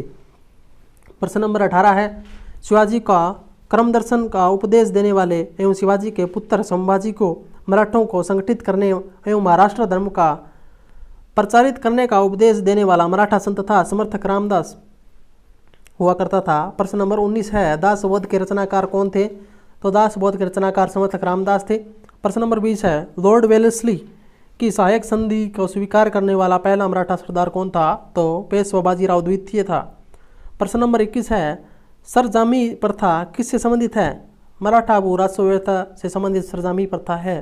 प्रश्न नंबर 22 है, वह कौन सेनानायक था जिसे बीजापुर के सुल्तान ने 1659 में शिवाजी को जिंदा या मुर्दा पकड़ कर लाने के लिए भेजा था? तो अफजल खां को भेजा गया था। प्रश्न नंबर 23 है, शिवाजी मुगलों की कैद से भागने के समय कौन से नगर में कैद थे? तो यह आगरा के नगर में कैद थे। प्रश्न नंबर 24 है, ग्वालियर राज्य की स्थापना किसने की? तो जीवाजी राय सिंधिया ने ग्वालियर राज्य की स्थापना की। प्रश्न नंबर 25 है, एक इतिहासकार ने पानीपत की तीसरी लड़ाई को स्वयं देखा, वह कौन था? तो उसकी बात करें तो काशीराज पंडित थे, उन्होंने ये लड़ाई देखी थी। प्रश्न नंबर 26 है, शिवाजी द्वारा दुर्गों पर किए गए अधिकारों का क्रम सही है? तो सबसे पहले उन्होंने सिंहगढ़ दुर्ग पर अधिकार किया, उसके बाद कोंडान दुर्ग पर, फिर तोरण पर, फिर पुरंदर पर, अंत में रायगढ़ के किले पर उन्होंने अपना अधिकार प्राप्त किया था। प्रश्न नंबर 27 है, इसके अंतर्गत इतिहास में जो घटना हुई थी उनका वर्ष के साथ मिलान करना है। प्रश्न नंबर इसके अंदर ऑप्शन ए दिया गया है, बीजापुर के सरदार अफजल खां की हत्या जो 1659 में हुई थी। ऑप्शन नंबर बी दिया गया है, दक्कन में मुगल सूबेदार शाइस्ता खां पर पूना में हमला 1663 ईस्वी में हुआ था। जो सी ऑप्शन है, सूरत की प्रथम लूट जो 1664 में हुई, सूरत की दूसरी लूट की बात करें तो 1670 में हुई थी। प्रश्न नंबर 28 है, शिवाजी का जन्म कहाँ हुआ था? तो शिवनेर के किले के अंदर शिवाजी का जन्म हुआ था। प्रश्न नंबर 29 है, शिवाजी औरंगजेब के आगरा दरबार में कब उपस्थित हुए? तो 1666 में शिवाजी औरंगजेब के आगरा दरबार में उपस्थित हुए थे। प्रश्न नंबर 30 है, संभाजी के बाद मराठा शासन को निम्नलिखित में किसने सरल व कारगर बनाया? तो बालाजी विश्वनाथ ने। प्रश्न नंबर 31 है, शिवाजी के अष्टप्रधान का जो सदस्य विदेशी मामलों की देखरेख करता था वह था सुमंत, जो था वह देखरेख करता था विदेशी मामलों की। प्रश्न नंबर 32 है, शिवाजी को राजा की उपाधि किसने प्रदान की? तो शिवाजी को राजा की उपाधि औरंगजेब ने प्रदान की। प्रश्न नंबर 33 है, शिवाजी ने कब छत्रपति की उपाधि धारण कर अपना राज्याभिषेक कराया? तो जून 1674 में राज्याभिषेक कर उपाधि धारण की छत्रपति की। प्रश्न नंबर 34 है, काशी के किस प्रसिद्ध विद्वान ने शिवाजी का राज्याभिषेक करवाया? तो श्री विश्वेश्वर जी गंगा भट्ट ने इनका राज्याभिषेक करवाया था। प्रश्न नंबर 35 है, अपने राज्याभिषेक के उपलक्ष्य में शिवाजी को क्या नहीं किया? तो सभी प्रकार के कर हटा लिए, ये बिल्कुल गलत दिया गया इसमें। पहला ऑप्शन, अपनी एक मुहर बनवाई, ये बिल्कुल सही है। एक नया संवत भी चलाया था, ये बिल्कुल सही है। क्षत्रिय कुल वत्समा या क्षत्रिय परवानों का आभूषण एवं वर्मोद्धारक, हिंदू धर्म का उद्धारक की उपाधि धारण की, ये बिल्कुल सही है। प्रश्न नंबर 36 है, शिवाजी के अंतिम सैन्य अभियान था कर्नाटक अभियान, जो अंतिम सैन्य अभियान था। प्रश्न नंबर 37 है, शिवाजी को पहाड़ी चूहा या साहसी डाकू की संज्ञा किसने दी? औरंगजेब ने। प्रश्न नंबर 38 है, शिवाजी के समय अष्टप्रधान कहा जाता था। 8 मंत्रियों की एक परिषद थी जिसको अष्टप्रधान कहा जाता था। प्रश्न नंबर 39 है, अष्टप्रधान के सदस्य एवं अर्थ मजूमदार या अमात्य जो वित्त एवं राजस्व मंत्री हुआ करते थे। वाक्यनावीस मंत्री जो गृह मंत्री हुआ करते थे। सुमंत या दरबीर जो विदेश मंत्री हुआ करते थे। सुरनवीस या सुरनीस या सचिव जिसे शाही पुत या विभाग का प्रधान कहा जाता था। प्रश्न नंबर 40 है, सर ए नौबत का अर्थ है सेनापति। सर ए नौबत का अर्थ है सेनापति। प्रश्न नंबर 41 है, शिवाजी की भूराजस्व व्यवस्था के संदर्भ में क्या सत्य है? तो उपरोक्त दिए गए सभी कथन सत्य हैं। इसके अंदर एक कथन की बात करें, शिवाजी ने रस्सी द्वारा माप के स्थान पर काठी या मानक छड़ी का प्रयोग का प्रचलन में लाए थे। और बी ऑप्शन है जिसमें भूराजस्व या लगान की दर आरंभ में कुल उपज का 33% और बाद में बढ़ाकर 40% की गई। शिवाजी ने जमींदारी और जागीरदारी का विरोध करते हुए रेतवाड़ी व्यवस्था को भी अपनाया था। प्रश्न नंबर 42 है, चौथ मुगल क्षेत्रों की भूमि एवं पड़ोसी राज्यों के आय का चौथा हिस्सा या 1/4 हिस्सा होता था। इस कर का किस वंश के शासकों ने वसूला? मराठा वंश ने। प्रश्न नंबर 43 है, सरदेशमुखी की वसूली शिवाजी इस आधार पर करते थे कि वे महाराष्ट्र के पुश्तैनी सरदेशमुख या प्रधान मुखिया हैं। सुरदेशमुखी राजस्व का कितना प्रतिशत होता था? तो 10% हुआ करता था। प्रश्न नंबर 44 है, मराठा काल में स्थायी घुड़सवार सेना व अस्थायी घुड़सवार सेना कहलाती थी। तो यह पांगा या बरगीर या सिलहदार कहलाती थी। प्रश्न नंबर 45 है, मराठा कालीन घुड़सवार सेना में से एक हवलदार के अधीन कुल कितने घुड़सवार हुआ करते थे? तो एक हवलदार के अंडर में 25 घुड़सवार आते थे। प्रश्न नंबर 46 है, मराठा कालीन पैदल सेना में एक नायक के अधीन कितने पायल या पैदक जो पैदल चलने वाले सैनिक होते थे? तो 9 सैनिक होते थे। प्रश्न नंबर 47 है, शिवाजी ने मजबूत नौसेना का गठन किया। शिवाजी का सर्वप्रथम नौसैनिक बेड़ा कहाँ स्थापित था? कोलंब में। प्रश्न नंबर 48 है, किसने प्रतिनिधि पद का सर्जन किया जो पदक्रम से पेशवा से भी ऊपर था? तो राजा राम। प्रश्न नंबर 49 है, शिवाजी के बाद क्रम से दूसरा छत्रपति व पेशवा कौन बना? तो संभाजी के एवं कवि कलश। प्रश्न नंबर 50 है, छत्रपति और शासनकाल का वर्णन किया गया है। इसके अंतर्गत संभाजी का शासनकाल 1680 से 1689 9 साल तक रहा था। राजा राम का शासनकाल 1689 से 1700, ताराबाई का शासनकाल 1700 से 1708 और शाहू वन का शासनकाल 1708 से 1749 तक रहा। प्रश्न नंबर 51 है, किस मराठा शासन के शासनकाल में पेशवाओं का शासनकाल के नाम से जाना जाता है? तो शाहू के शासनकाल को।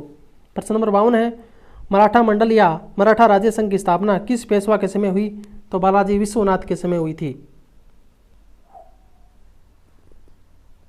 मुगलों और मराठों के बीच हुई 1719 ईस्वी की संधि को जिरल टेम्प्स ने मराठा साम्राज्य, एक बार फिर से दोबारा इसको रिवीजन करेंगे। मुगलों एवं मराठों के बीच हुई 1719 ईस्वी संधि को रिचर्ड टेम्पल ने मराठों साम्राज्य का मेघना कार्ट कहा। यह संधि बालाजी विश्वनाथ एवं सैयद बंधुओं के किस नाम पर की?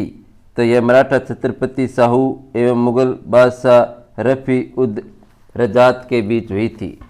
नेक्स्ट प्रश्न की बात करें हम, मराठा साम्राज्य की सबसे बहादुर महिला कौन थी? तो ताराबाई। वह अंतिम छत्रपति कौन था जिसने संपूर्ण अधिकारों का भोग किया और जिसके बाद मराठा छत्रपति नाम के राजा रह गए और धीरे धीरे सारी शक्ति पेशवाओं के हाथ में चली गई? शाहू फर्स्ट। नेक्स्ट प्रश्न, यही समय है जब हम विदेशियों को अपने देश से निकालकर अमर कीर्ति का अर्जन कर सकते हैं। यदि हम इस सूख रहे पुराने वृक्ष के तने पर आघात करेंगे तो इसकी शाखाएं अपने आप ही गिर जाएगी। यह किसने कहा? तो यह बाजीराव फर्स्ट ने कहा। किस लड़ाकू पेशवा और हिंदू शक्ति का अवतार कहा जाता है? तो बाजीराव फर्स्ट को। निम्न में से किसने पुर्तगालियों को सालसेट एवं बेसिन के द्वीपों को छिपाना? तो यह कहा था बाजीराव फर्स्ट ने। किस पेशवा ने मुगल बादशाह मोहम्मद शाह रंगीला को मराठा शक्ति की एक झलक देखने के लिए 1737 ईस्वी में दिल्ली पर आक्रमण किया? मुबारक शाह को मालवा की सूबेदारी पेशवा के नाम पर करने के लिए विवश किया? तो यह बाजीराव फर्स्ट। अगले प्रश्न की बात करें, किसके समय में मराठा शक्ति अपने चरम उत्कर्ष पर पहुंची तथा साथ ही मराठा शक्ति का पतन भी आरंभ हुआ? तो बाजीराव यानी बालाजी बाजीराव के समय। पेशवा बाजीराव एवं छत्रपति रामराजा के बीच हुए रामराजा के बीच हुए संगोला संधि 1750 ईस्वी के संबंध में क्या सत्य है?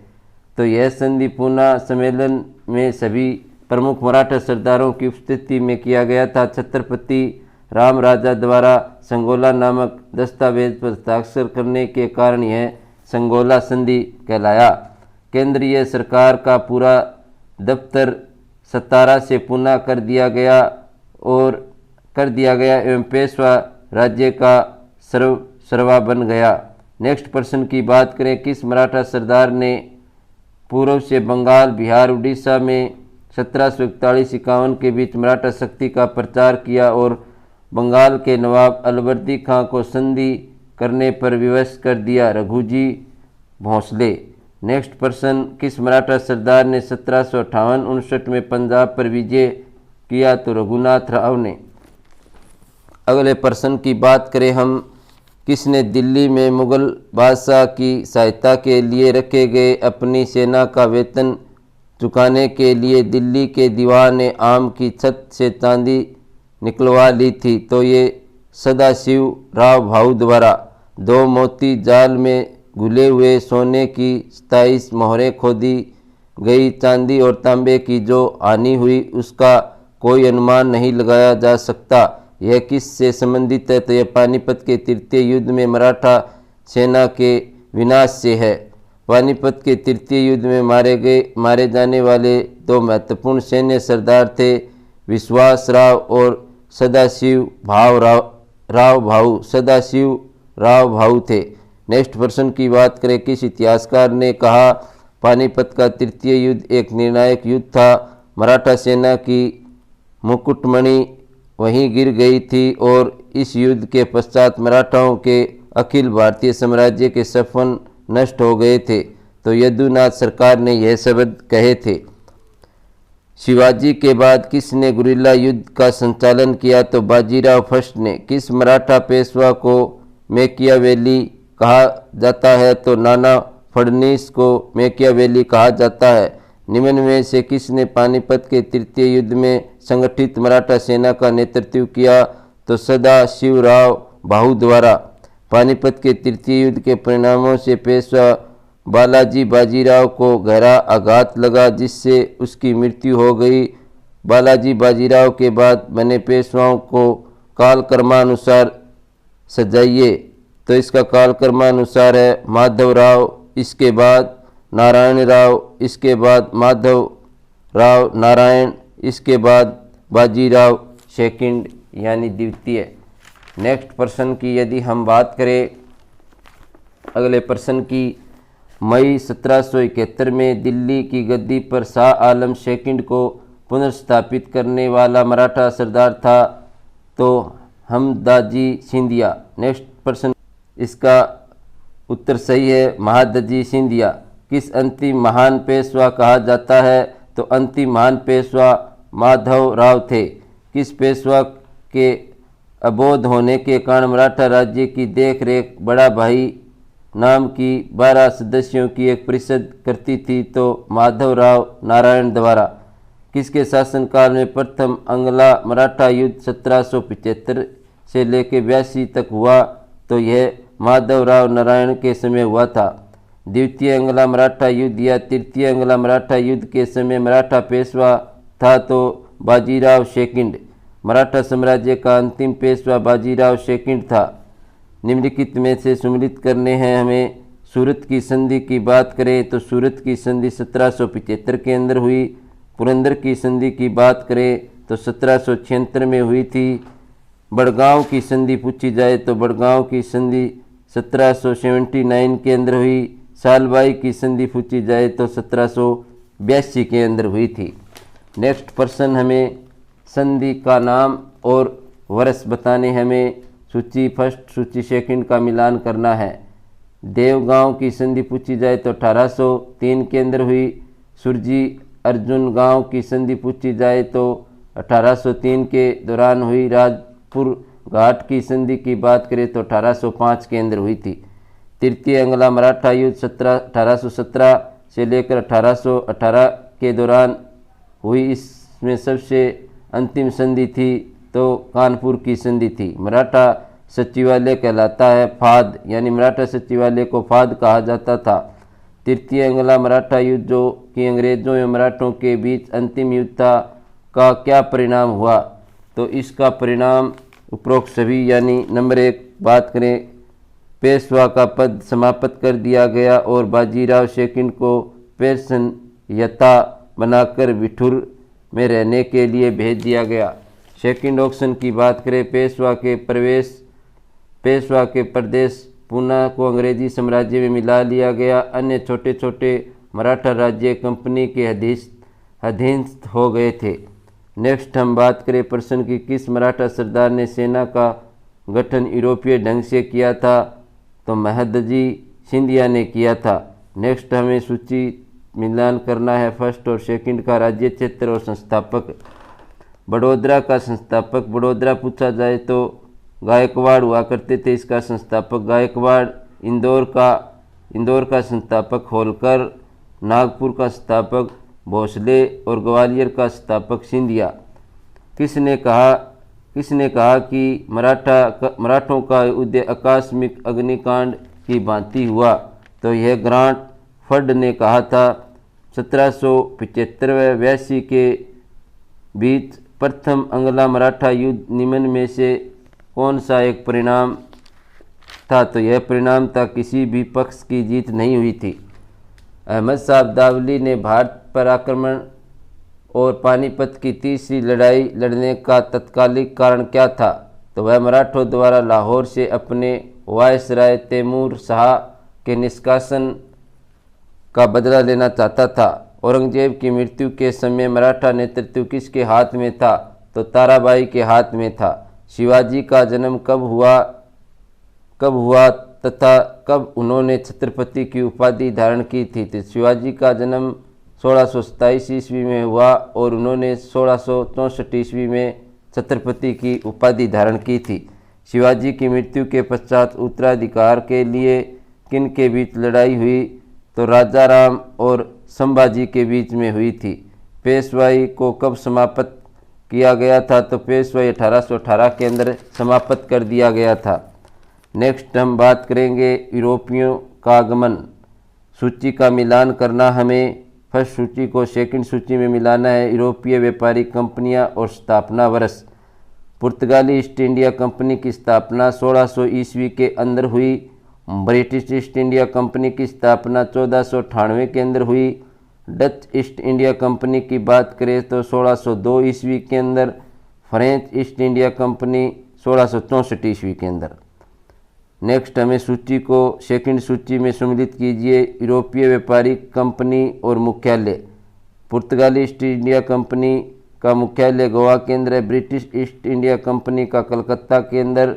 डच ईस्ट इंडिया कंपनी का मुख्यालय पूछा जाए नेगपट्टनम के अंदर है। French east India company Pondicherry के अंदर है। अगले प्रश्न की बात करें, निम्नलिखित में से किस यूरोपीय व्यापारी कंपनियों का मध्यकाल में भारत में आगमन हुआ, तो इनका हमें बताना है। तो पुर्तगाली, British, Dutch, Danish, French, Flanders और स्वीडिश, यानी उपरोक्त सभी। वह पुर्तगाली कौन था जिसने गोवा पर अधिकार किया, अल्फांसो डी अल्बुकर्क था।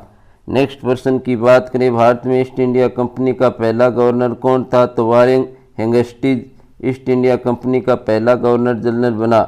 निम्नलिखित में से किस यूरोपीय ने भारत में सबसे पहले अपना व्यापार फैलाया और प्रभावित किया? तो पुर्तगालियों ने। नेक्स्ट प्रश्न की यदि हम बात करें 1498 ईस्वी में वास्को डी गामा भारत में कहाँ उतरा? तो यह कालीकट तट के ऊपर उतरा था। वास्को डी गामा कहाँ का रहने वाला था? तो यह एक पुर्तगाली यात्री था। वह अंग्रेज जिसने सम्राट जहांगीर के दरबार में आकर भेंट किया था। तो सर टॉमस रॉक।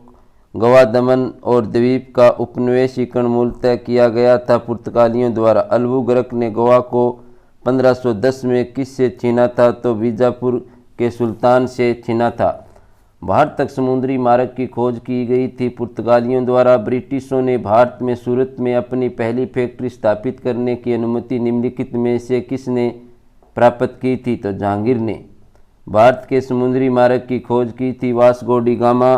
तृतीय कर्नाटक युद्ध की समाप्ति किस संधि से हुई थी? तो पेरिस की संधि से। पुर्तगाली व्यापारिक कंपनी के भारत आगमन का सर्वप्रमुख उद्देश्य था काली मिर्च व अन्य मसालों के व्यापार पर एकाधिकार प्राप्त करना। जब 17 मई 1498 ईस्वी वास्को डी गामा कालीकट में उतरा तो किसने उसका स्वागत किया? तो कालीकट के राजा जेमोरियन ने उसका स्वागत किया था। पुर्तगालियों ने भारत में सर्वप्रथम कहाँ फैक्ट्री स्थापित की? तो कालीकट के अंदर स्थित स्थापित की थी। 1717 ईस्वी में निम्नलिखित में से कौन से मुगल सम्राट ने अंग्रेजों की ईस्ट इंडिया कंपनी को भारत में व्यापार पर विशेषाधिकार प्रदान करने का फरमान जारी किया? तो फर्रुखशियर ने। ब्रिटिश के साथ बेसिन की संधि निम्नलिखित में पेशवाओं में से किसने की थी? तो बाजीराव सेकंड ने। ईस्ट इंडिया कंपनी के नेतृत्व में रॉबर्ट क्लाइव का उत्तराधिकारी निम्न में से कौन था? तो हेंगस्टीज थे। नेक्स्ट प्रश्न, किस पुर्तगाली गवर्नर ने नीले पानी की नीति अपनाई थी? तो फ्रांसीसी डी अल्मेडा ने। नेक्स्ट बात करें हम प्रश्न की, किसे भारत में पुर्तगाली साम्राज्य का वास्तविक संस्थापक कहा जाता? तो अल्फांसो डी अल्बुकर्क को। अल्बुकर्क ने बीजापुर के किस सुल्तान से गोवा छीना था? तो यूसुफ आदिल शाह से। पुर्तगाली उपनिवेश का सर्वप्रथम गवर्नर भारत में कौन था? तो यह था फ्रांसिस्को डी अल्मीडा। नेक्स्ट प्रश्न की हम बात करें, निम्नलिखित में से किस अंग्रेज ने पुर्तगाली को सोली के स्थान पर हराया था? तो थॉमस बेस्ट। नेक्स्ट प्रश्न की यदि हम बात करेंगे, नेक्स्ट प्रश्न, निम्नलिखित में से प्रथम कर्नाटक का युद्ध कौन सा तत्कालीन कारण था? तो इसका तत्कालीन कारण था अंग्रेज़ों और फ्रांसीसी जहाज़ों का अधिक्रमण। नेक्स्ट प्रश्न, किस जहांगीर ने खान की उपाधि से सम्मानित किया गया? तो हॉकिंस को। अगला प्रश्न पूछा जाए हमें, उस क्षेत्र की पहचान करें जहाँ यूरोपीय वासियों को सर्वोत्तम सोरा और अफीम प्राप्त होता था? तो बिहार से। भारत में 1612 ईस्वी में अंग्रेज़ों ने अपनी पहली फैक्ट्री कहाँ स्थापित की थी? तो सूरत के अंदर, जो गुजरात राज्य के अंदर स्थित है। निम्नलिखित में से जिस एक शासक ने ईस्ट इंडिया कंपनी को दीवानी प्रदान की थी वह था शाह आलम सेकंड। बंगाल की निम्नलिखित फैक्ट्रियों में से एक जो पुर्तगालियों द्वारा स्थापित की गई थी वह था हुगली। वह द्वीप पर निर्मित भारत का बड़ा नगर है तो बम्बई। भारत में तंबाकू के प्रचलन का श्रेय है पुर्तगालियों को। सूची 1 को सूची 2 के साथ सम्मिलित कीजिए। तो सूची 1 को सूची 2 के साथ सम्मिलित करना है। एस्तादो द इंडिया पुर्तगालियों के सामुदायिक साम्राज्य का नाम है। कार्टेज पुर्तगालियों द्वारा जारी किए जाने वाला पारपत्र यानी आज्ञापत्र है। नेक्स्ट हम बात करें इनक्विजिशन की बात करें तो पुर्तगालियों द्वारा स्थापित धार्मिक न्यायाधिकरण है। पार्टो ग्रांडे की बात करें तो पुर्तगालियों द्वारा चटगांव को दी गई संज्ञा है। 18वीं सदी में भारत में लड़े गए युद्धों का निम्नलिखित में से सही कला अनुक्रम कौन सा है? तो सही इसका होगा अंबर युद्ध, प्लासी का युद्ध, वांगड़ीवास का युद्ध और बक्सर का युद्ध। भारत में यूरोपीय शक्तियों के प्रवेश के संदर्भ में कौन सा कथन सही नहीं है? तो पुर्तगालियों ने 1499 में गोवा पर कब्जा किया, यह कथन सही नहीं है। भारत में फ्रांसीसियों ने अपना सबसे पहला कारखाना निम्न स्थान में से कहाँ लगाया था, तो सूरत के अंदर। भारत में पहली मुद्रण मशीन की स्थापना यानी प्रिंटिंग प्रेस की स्थापना किसने की थी, तो पुर्तगालियों ने। यूरोपीय व्यापारी कंपनियों के कारखाने होते थे, तो ये भंडारण गृह और उत्पादन केंद्र दोनों होते थे। पुर्तगाली उपनिवेशों गोवा दमन द्वीप को किस वर्ष जन आंदोलन के बल पर भारत सरकार ने भारतीय गणराज्य में विलय किया, तो 1961 के दौरान। पुर्तगालियों की पहली फैक्ट्री कालीकट में 1500 ईस्वी में किसने स्थापित किया था, तो पेड्रो अल्वारेज कैब्रेल ने। नेक्स्ट प्रश्न की बात करें, भारत से भारतीय वस्त्रों को प्रमुख निर्यात की वस्तु बनाने का श्रेय किसे है, तो ये फ्रांसीसियों को। डचों को भारतीय व्यापार से अलग करने में कौन सफल रहे, तो अंग्रेज। वह कौन सा निर्णायक युद्ध था जिसमें अंग्रेजों ने डचों को हरा दिया, जिसके कारण डचों की भारत में चुनौती खत्म हो गई, तो बेदरा का युद्ध 1759 में हुआ था। डचों ने अपनी पहली फैक्ट्री 1605 ईस्वी में कहाँ स्थापित की थी, तो मूसलीपट्टनम के अंदर। सीकरी और आगरा पहुंचने वाला पहला अंग्रेज व्यापारी था Ralph Fitch. British East India Company का गठन मर्चेंट एडवेंचर्स के नाम से जाने वाले लंदन के कुछ व्यापारियों ने की थी। 31 दिसंबर 1600 को किसने एक रॉयल चार्ट जारी कर ब्रिटिश ईस्ट इंडिया कंपनी को पूर्वी देशों के साथ व्यापार करने का एकमात्र अधिकार दिया, रानी एलिजाबेथ ने। ब्रिटिश ईस्ट इंडिया कंपनी का प्रथम गवर्नर कौन था, टाइम्स साइमथ थे इसके। नेक्स्ट बात करें हम, कैप्टन विलियम हॉकिंस किस जहाज से भारत पहुंचा था, तो हेक्टर जहाज से। किस मुगल बादशाह ने 6 फरवरी 1613 ईस्वी को एक फरमान जारी कर अंग्रेजों को सूरत में एक स्थायी कोठी खोलने की अनुमति दी थी, तो जहांगीर ने। कौन इंग्लैंड के सम्राट जेम्स फर्स्ट का राजदूत बनकर 1615 ईस्वी मुगल बादशाह जहांगीर के दरबार में अजमेर पहुंचा, तो सर टॉमस रो। नेक्स्ट प्रश्न की यदि हम बात करें, 1661 ईस्वी में पुर्तगाल के राजा ने अपनी बहन कैथरीन की शादी इंग्लैंड के राजा चार्ल्स सेकंड से की। इस उपलक्ष्य में उसने कौन सा भारतीय द्वीप चार्ल्स सेकंड को दहेज के रूप में दे दिया, तो बम्बई।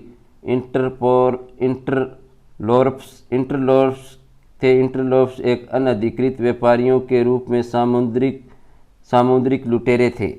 1632 ईस्वी में गोलकुंडा के किस सुल्तान ने अंग्रेजों के नाम सुनहाल फरमान जारी किया और 500 पगोडा वार्षिक कर के एवज से उन्हें गोलकुंडा राज्य के बंदरगाहों में स्वतंत्रता पूर्वक व्यापार करने की अनुमति दी थी, अब्दुल्ला कुतुब शाह ने। 1639 ईस्वी में अंग्रेज व फ्रांसीसी डे ने कहाँ के शासक से मद्रास को पट्टे पर लिया और वहाँ एक किले बंदी कोठी बनाई, तो चंद्रगिरी के राजा से। नेक्स्ट प्रश्न की बात करें, अंग्रेजों ने पूर्वी भारत में पहली बार उड़ीसा में महानदी के मुहाने पर हरिपुर, बालासोर और पीपली में फैक्ट्री कब स्थापित की गई थी, तो 1633 ईस्वी में। शाहजहाँ के पुत्र बंगाल के तत्कालीन सूबेदार शाह शुजा के ब्रिटिश कंपनी को निशान कब प्राप्त हुआ, जिसमें कंपनी को 3000 रुपये वार्षिक कर के बदले व्यापारिक का विशेषाधिकार मिला, तो 1651 ईस्वी में। किसने 1680 में एक फरमान जारी कर अंग्रेजों पर चुंगी की दर 2% से बढ़ाकर 3.5% कर दिया, तो औरंगजेब ने। किस बादशाह के आदेश पर मुगल सेना ने 1686 ईस्वी में हुगली पर आक्रमण कर अंग्रेजों को निकाल बाहर किया, तो औरंगजेब ने। किस मुगल बादशाह ने अंग्रेजों से 1.5 लाख रुपए मुआवजा के तौर पर वसूल किए थे, तो औरंगजेब ने। नेक्स्ट प्रश्न की यदि हम बात करें, अंग्रेजों को सुल्तानी कालीकत्ता और गोविंदपुर नामक 3 गांवों की जमींदारी खरीदने की अनुमति देने वाला बंगाल का सूबेदार था तो अजीम उस शान। अंग्रेजों ने 64 नौकरी को नहीं गए। अंग्रेजों ने सुल्तानी और कलकत्ता और गोविंदपुर की जमींदारी किसने खरीदी थी, कितने में खरीदी थी? तो ये 1200 रुपये में खरीदी थी। भारत में ब्रिटिश उपनिवेश के दौरान नए शहरों का प्रादुर्भाव हुआ। कलकत्ता, जो अब कोलकाता है, उन प्रथम शहरों में से एक था। निम्नलिखित में से कौन से गांव से मिलकर कलकत्ता शहर बना था? तो सुल्तानी, कलकत्ता और गोविंदपुर। नेक्स्ट प्रश्न की यदि हम बात करें, 30 सितंबर 1716 को मुगल बादशाह फारूक शेर द्वारा ब्रिटिश कंपनी के नाम जारी फरमान के संबंध में क्या सही है? तो इसके संबंध में उपरोक्त सभी है। नंबर 1 बात करें हम ए की, इसके द्वारा कंपनी को केवल 3000 रुपये के रूप में वार्षिक खराज पर निःशुल्क व्यापार करने का अधिकार मिला। इसके द्वारा कलकत्ता के आसपास के गांवों को किराए पर खरीदने की अनुमति मिली। इसके द्वारा बंगाल के शाही मुद्रणालय में सिक्का डालने की अनुमति मिल गई थी। उपरोक्त सभी ऑप्शन इसके सत्य हैं। किसके द्वारा जारी फरमान को अंग्रेजों औरम ने बंगाल में ब्रिटिश व्यापार का मैग्ना कार्टा बनाया? तो फारूक शेर द्वारा जारी फरमान के अनुसार। निम्नलिखित में से कौन अंग्रेज जहांगीर के समय भारत नहीं आया था? तो रॉल्फ फिच जहांगीर के दरबार में नहीं आया था। नेक्स्ट को हमें सूची मिलान करना, अंग्रेजी यात्री और मुगल बादशाह। जॉन मेंटेन हॉल की बात करें तो यह अकबर के शासनकाल के दौरान आया। विलियम हॉकिंस की बात करें तो जहांगीर के दरबार में आया। जॉन सरमैन की बात करें तो फारूक शेर के काल में आया था। बंगाल में अंग्रेज़ों की कंपनी के बारे में किसने कहा? यह एक कुत्सित और नीच, झगड़ालू लोगों और बेईमान व्यापारियों की कंपनी है। तो इस्सत खां ने कहा था। सम्मिलित करना हमें सूची 1 को सूची 2 के अंदर। फोर्ट विलियम की बात करें तो यह पुलिकट में है। फोर्ट गलेड्रिया की बात करें तो फोर्ट विलियम है, यह कलकत्ता के अंदर है। फोर्ट गलेड्रिया की बात करें तो पुलिकट के अंदर है। फोर्ट गुस्तावुस की बात करें तो यह चिन्हसुरा के अंदर है। फोर्ट लुई की बात करें तो पौंडीचेरी के अंदर है। फ्रांसीसी मार्टिन ने बीजापुर के सुल्तान सिकंदर आदिल शाह के अधीनस्थ वल्लीकोंडपुरम के मुस्लिम सूबेदार शेर खान लोदी से पुदुचेरी नामक एक छोटा गांव प्राप्त किया। मार्टिन ने पुदुचेरी का विकास किसके रूप में किया था? तो पांडिचेरी के रूप में किया था। फ्रांसीसियों को चंद्रनगर बस्ती किसने भेंट की थी? शाहिस्ता खां ने की थी। मुगल बादशाह ने किसे नवाब की पदवी प्रदान की थी? तो डुप्ले को। डुप्ले के संबंध में सही है, वह पहला व्यक्ति था जिसने भारत में यूरोपीय साम्राज्य की नींव रखी थी। उसने पहली बार यूरोपीय सेना को भारतीय राजदरबार में भारतीय खर्च पर नियुक्त करवाया था। उसने पहली बार ये हथकंडे का प्रयोग किया जो भारत को जीतने के लिए अंग्रेजों के मार्गदर्शन बने। उपरोक्त सभी। पौंडीचेरी के गवर्नर जनरल बनने से पूर्व डुप्ले कहाँ का गवर्नर नियुक्त किया गया? तो चंद्रनगर का। डुप्ले के बाद पौंडीचेरी का गवर्नर जनरल कौन बना? गोहेडू। डुप्ले के बाद यदि पूछा जाए तो गोहेडू इसका गवर्नर जनरल बना। फ्रांसीसियों के पतन का कारण क्या था?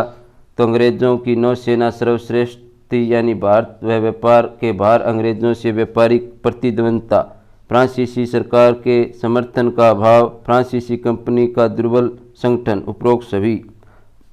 अगले प्रश्न की बात करें हम, निम्नलिखित में से कौन सा युद्ध निर्णायक युद्ध था जिसमें फ्रांसीसी हार गए और अंग्रेजों की श्रोता स्थापित हो गई थी? तो यह वांगड़ीवास का युद्ध था, 1760 में लड़ा गया था। कौन सा युद्ध यूरोपीय अंग्ला फ्रांसीसी युद्ध का विस्तार नहीं था? तो यह द्वितीय कर्नाटक युद्ध जो 1749 से 1754 के बीच लड़ा गया था। प्रथम कर्नाटक युद्ध की समाप्ति किस संधि से हुई थी? तो एला सापेल की संधि से यह समाप्त हुई थी। गोहेडू की संधि का पौंडीचेरी की संधि 1754 से कौन सा युद्ध समाप्त हुआ था? तो द्वितीय कर्नाटक युद्ध। वांगड़ीवास के युद्ध 1760 में अंग्रेजों का नेतृत्व किसने किया था तो अंग्रेज़ों का नेतृत्व सर आयर कूट ने किया था। नेक्स्ट प्रश्न की बात करें, कर्नाटक का तृतीय युद्ध किस संधि के फलस्वरूप समाप्त हुआ तो पेरिस की संधि से। फ्रांस की सरकार ने किस वर्ष भारत स्थित फ्रांसीसी बस्तियों का अधिकार भारत सरकार से को सौंप दिया था तो 1954 ईस्वी में। इतिहासकार मैकाले के अनुसार वह पहला व्यक्ति कौन था जिसने पहली बार अनुभव किया कि मुगल साम्राज्य के खंडहरों पर एक यूरोपीय साम्राज्य बनाया जा सकता है। डुप्ले। निम्नलिखित यूरोपीय शक्तियों ने भारतीय व्यापारी के में समय समय पर प्रवेश किया तो इसका सही हमें बताना है। तो सबसे पहले पुर्तगाली, उसके बाद अंग्रेज़ों के बाद डच के बाद फ्रांसीसी। नेक्स्ट प्रश्न की बात करें, निम्नलिखित यूरोपियों में से कौन सा एक स्वतंत्रतापूर्वक भारत में व्यापारी के रूप में सबसे अंत में आए थे तो फ्रांसीसी। भारत का बादशाह उस समय कौन था जब ब्रिटेन की ईस्ट इंडिया कंपनी की स्थापना हुई थी तो अकबर के शासनकाल में ब्रिटेन की ईस्ट इंडिया कंपनी की स्थापना हुई। 17वीं सदी के दौरान दक्षिणी भारत में यूरोपीय व्यापारिक कंपनी की सफलता के लिए निम्नलिखित में से कौन से कारण था तो इसके कारण निम्नलिखित दक्षिण में मुगल उतनी तादाद में नहीं थे जितनी उत्तर में थे। विजयनगर साम्राज्य 16वीं सदी के अंत में उखाड़ फेंका गया था। दक्षिण में अनेक छोटे और कमज़ोर राज्य थे। नेक्स्ट प्रश्न की बात करें, 15 अगस्त 1947 के बाद भारत का कौन सा भाग पुर्तगालियों के अधीन बना था तो गोवा। पौंडीचेरी जो वर्तमान में पुडुचेरी के संदर्भ में निम्नलिखित कथनों पर विचार करें तो पौंडीचेरी पर कब्जा करने वाले यूरोपीय शक्ति फ्रांसीसी थे। नेक्स्ट प्रश्न की बात करें, लंदन में ब्रिटिश ईस्ट इंडिया कंपनी के गठन के समय भारत का निम्नलिखित में से कौन सा बादशाह था तो अकबर था। वांगड़ीवास के युद्ध 1760 में ब्रिटिश ने फ्रेंच को हरा दिया था। नेक्स्ट हम बात करेंगे मध्यकालीन के विविध प्रश्न। निम्नलिखित में कौन सम्मिलित है तो निम्नलिखित में से खजुराहो चंदेल राजाओं द्वारा बनाए गए मंदिर मध्य प्रदेश एमपी में स्थित है। बड़ा इमामबाड़ा पूछा जाए तो लखनऊ के अंदर स्थित है। किस राजपूत शासक ने जिज मोहम्मद शाही नामक आंकड़ों का समूह बनाया जिसमें लोग खगोल संबंधी अवलोकन कर सके तो यह सवाई जय सिंह ने। नेक्स्ट प्रश्न की बात करें, हवा महल कहाँ अवस्थित है तो हवा महल जयपुर के अंदर स्थित है। प्रसिद्ध चेतक घोड़ा किससे संबंधित है तो महाराणा प्रताप का यह घोड़ा है। निम्नलिखित में युद्ध भूमियों को उनके सही राज्यों के साथ जोड़ी बनाएं और सम्मिलित करनी हमें सूचियों को। बात करें, हल्दी घाटी का युद्ध राजस्थान के अंदर है। पानीपत यदि पूछा जाए पानीपत की लड़ाई हरियाणा के अंदर हुई। बक्सर का युद्ध पूछा जाए तो 1764 बिहार के अंदर हुआ। पलासी का युद्ध 1757 पश्चिमी बंगाल के अंदर हुआ। निम्नलिखित कथनों में से कौन सा कथन 8वीं सदी के अंत शंकराचार्य के बारे में सही नहीं है तो यह उन्होंने प्रयाग को तीर्थराज नाम दिया, यह कथन सही नहीं है। निम्नलिखित में से किसने दिल्ली में खगोलीय वेधशाला जिसे जंतर मंत्र कहते हैं बनवाई थी तो जय सिंह शेकिंड ने। नेक्स्ट प्रश्न की बात करें, गोविंद मल जो हिंदू वास्तुकला का अप्रियतम उदाहरण है स्थित है तो दतिया के अंदर है, दतिया में है ये। निम्नलिखित को कला कर्मानुसार व्यवस्थित करें, वह सही उत्तर नीचे दिए गए कूट की सहायता से ढूंढे। तो हम बात करें दुर्गावती इसका सही उत्तर होगा। हमें सूची फर्स्ट और सूची सेकंड को सम्मिलित करना है। निम्नलिखित को कालक्रमानुसार व्यवस्थित करें तो सबसे पहले यदि हम बात करें तो पद्मिनी, उसके बाद में दुर्गावती, उसके बाद बात करें तो ताराबाई और उसके बाद अहिल्याबाई। नेक्स्ट हमें सूची का मिलान करना है। एलिफेंटा पूछा जाए तो एलिफेंटा की एक गुफा है। बात करें हम श्रवणबेलगोला की तो श्रवणबेलगोला की बात करें तो एक मूर्ति है। खजुराहो की बात करें तो खजुराहो मंदिर है। सांची की बात करें तो स्तूप है जो मध्य प्रदेश के अंदर स्थित है। निम्नलिखित में से कौन बीजगणित के क्षेत्र में अपने योगदान के लिए विशेष रूप से जाने जाते हैं तो भास्कर। निम्नलिखित में कौन सबसे प्राचीन वाद्य यंत्र है? तो वीणा सबसे प्राचीन वाद्य यंत्र है। निम्नलिखित चार बाहरी आक्रमणों को कालक्रमानुसार व्यवस्थित करें और नीचे दिए गए कूट का सही मिलान करें। तो सबसे पहले चंगेज़ खान ने, उसके बाद बात करें तैमूरलंग ने, तैमूरलंग के बाद नादिर शाह ने, फिर अहमद शाह अब्दाली ने।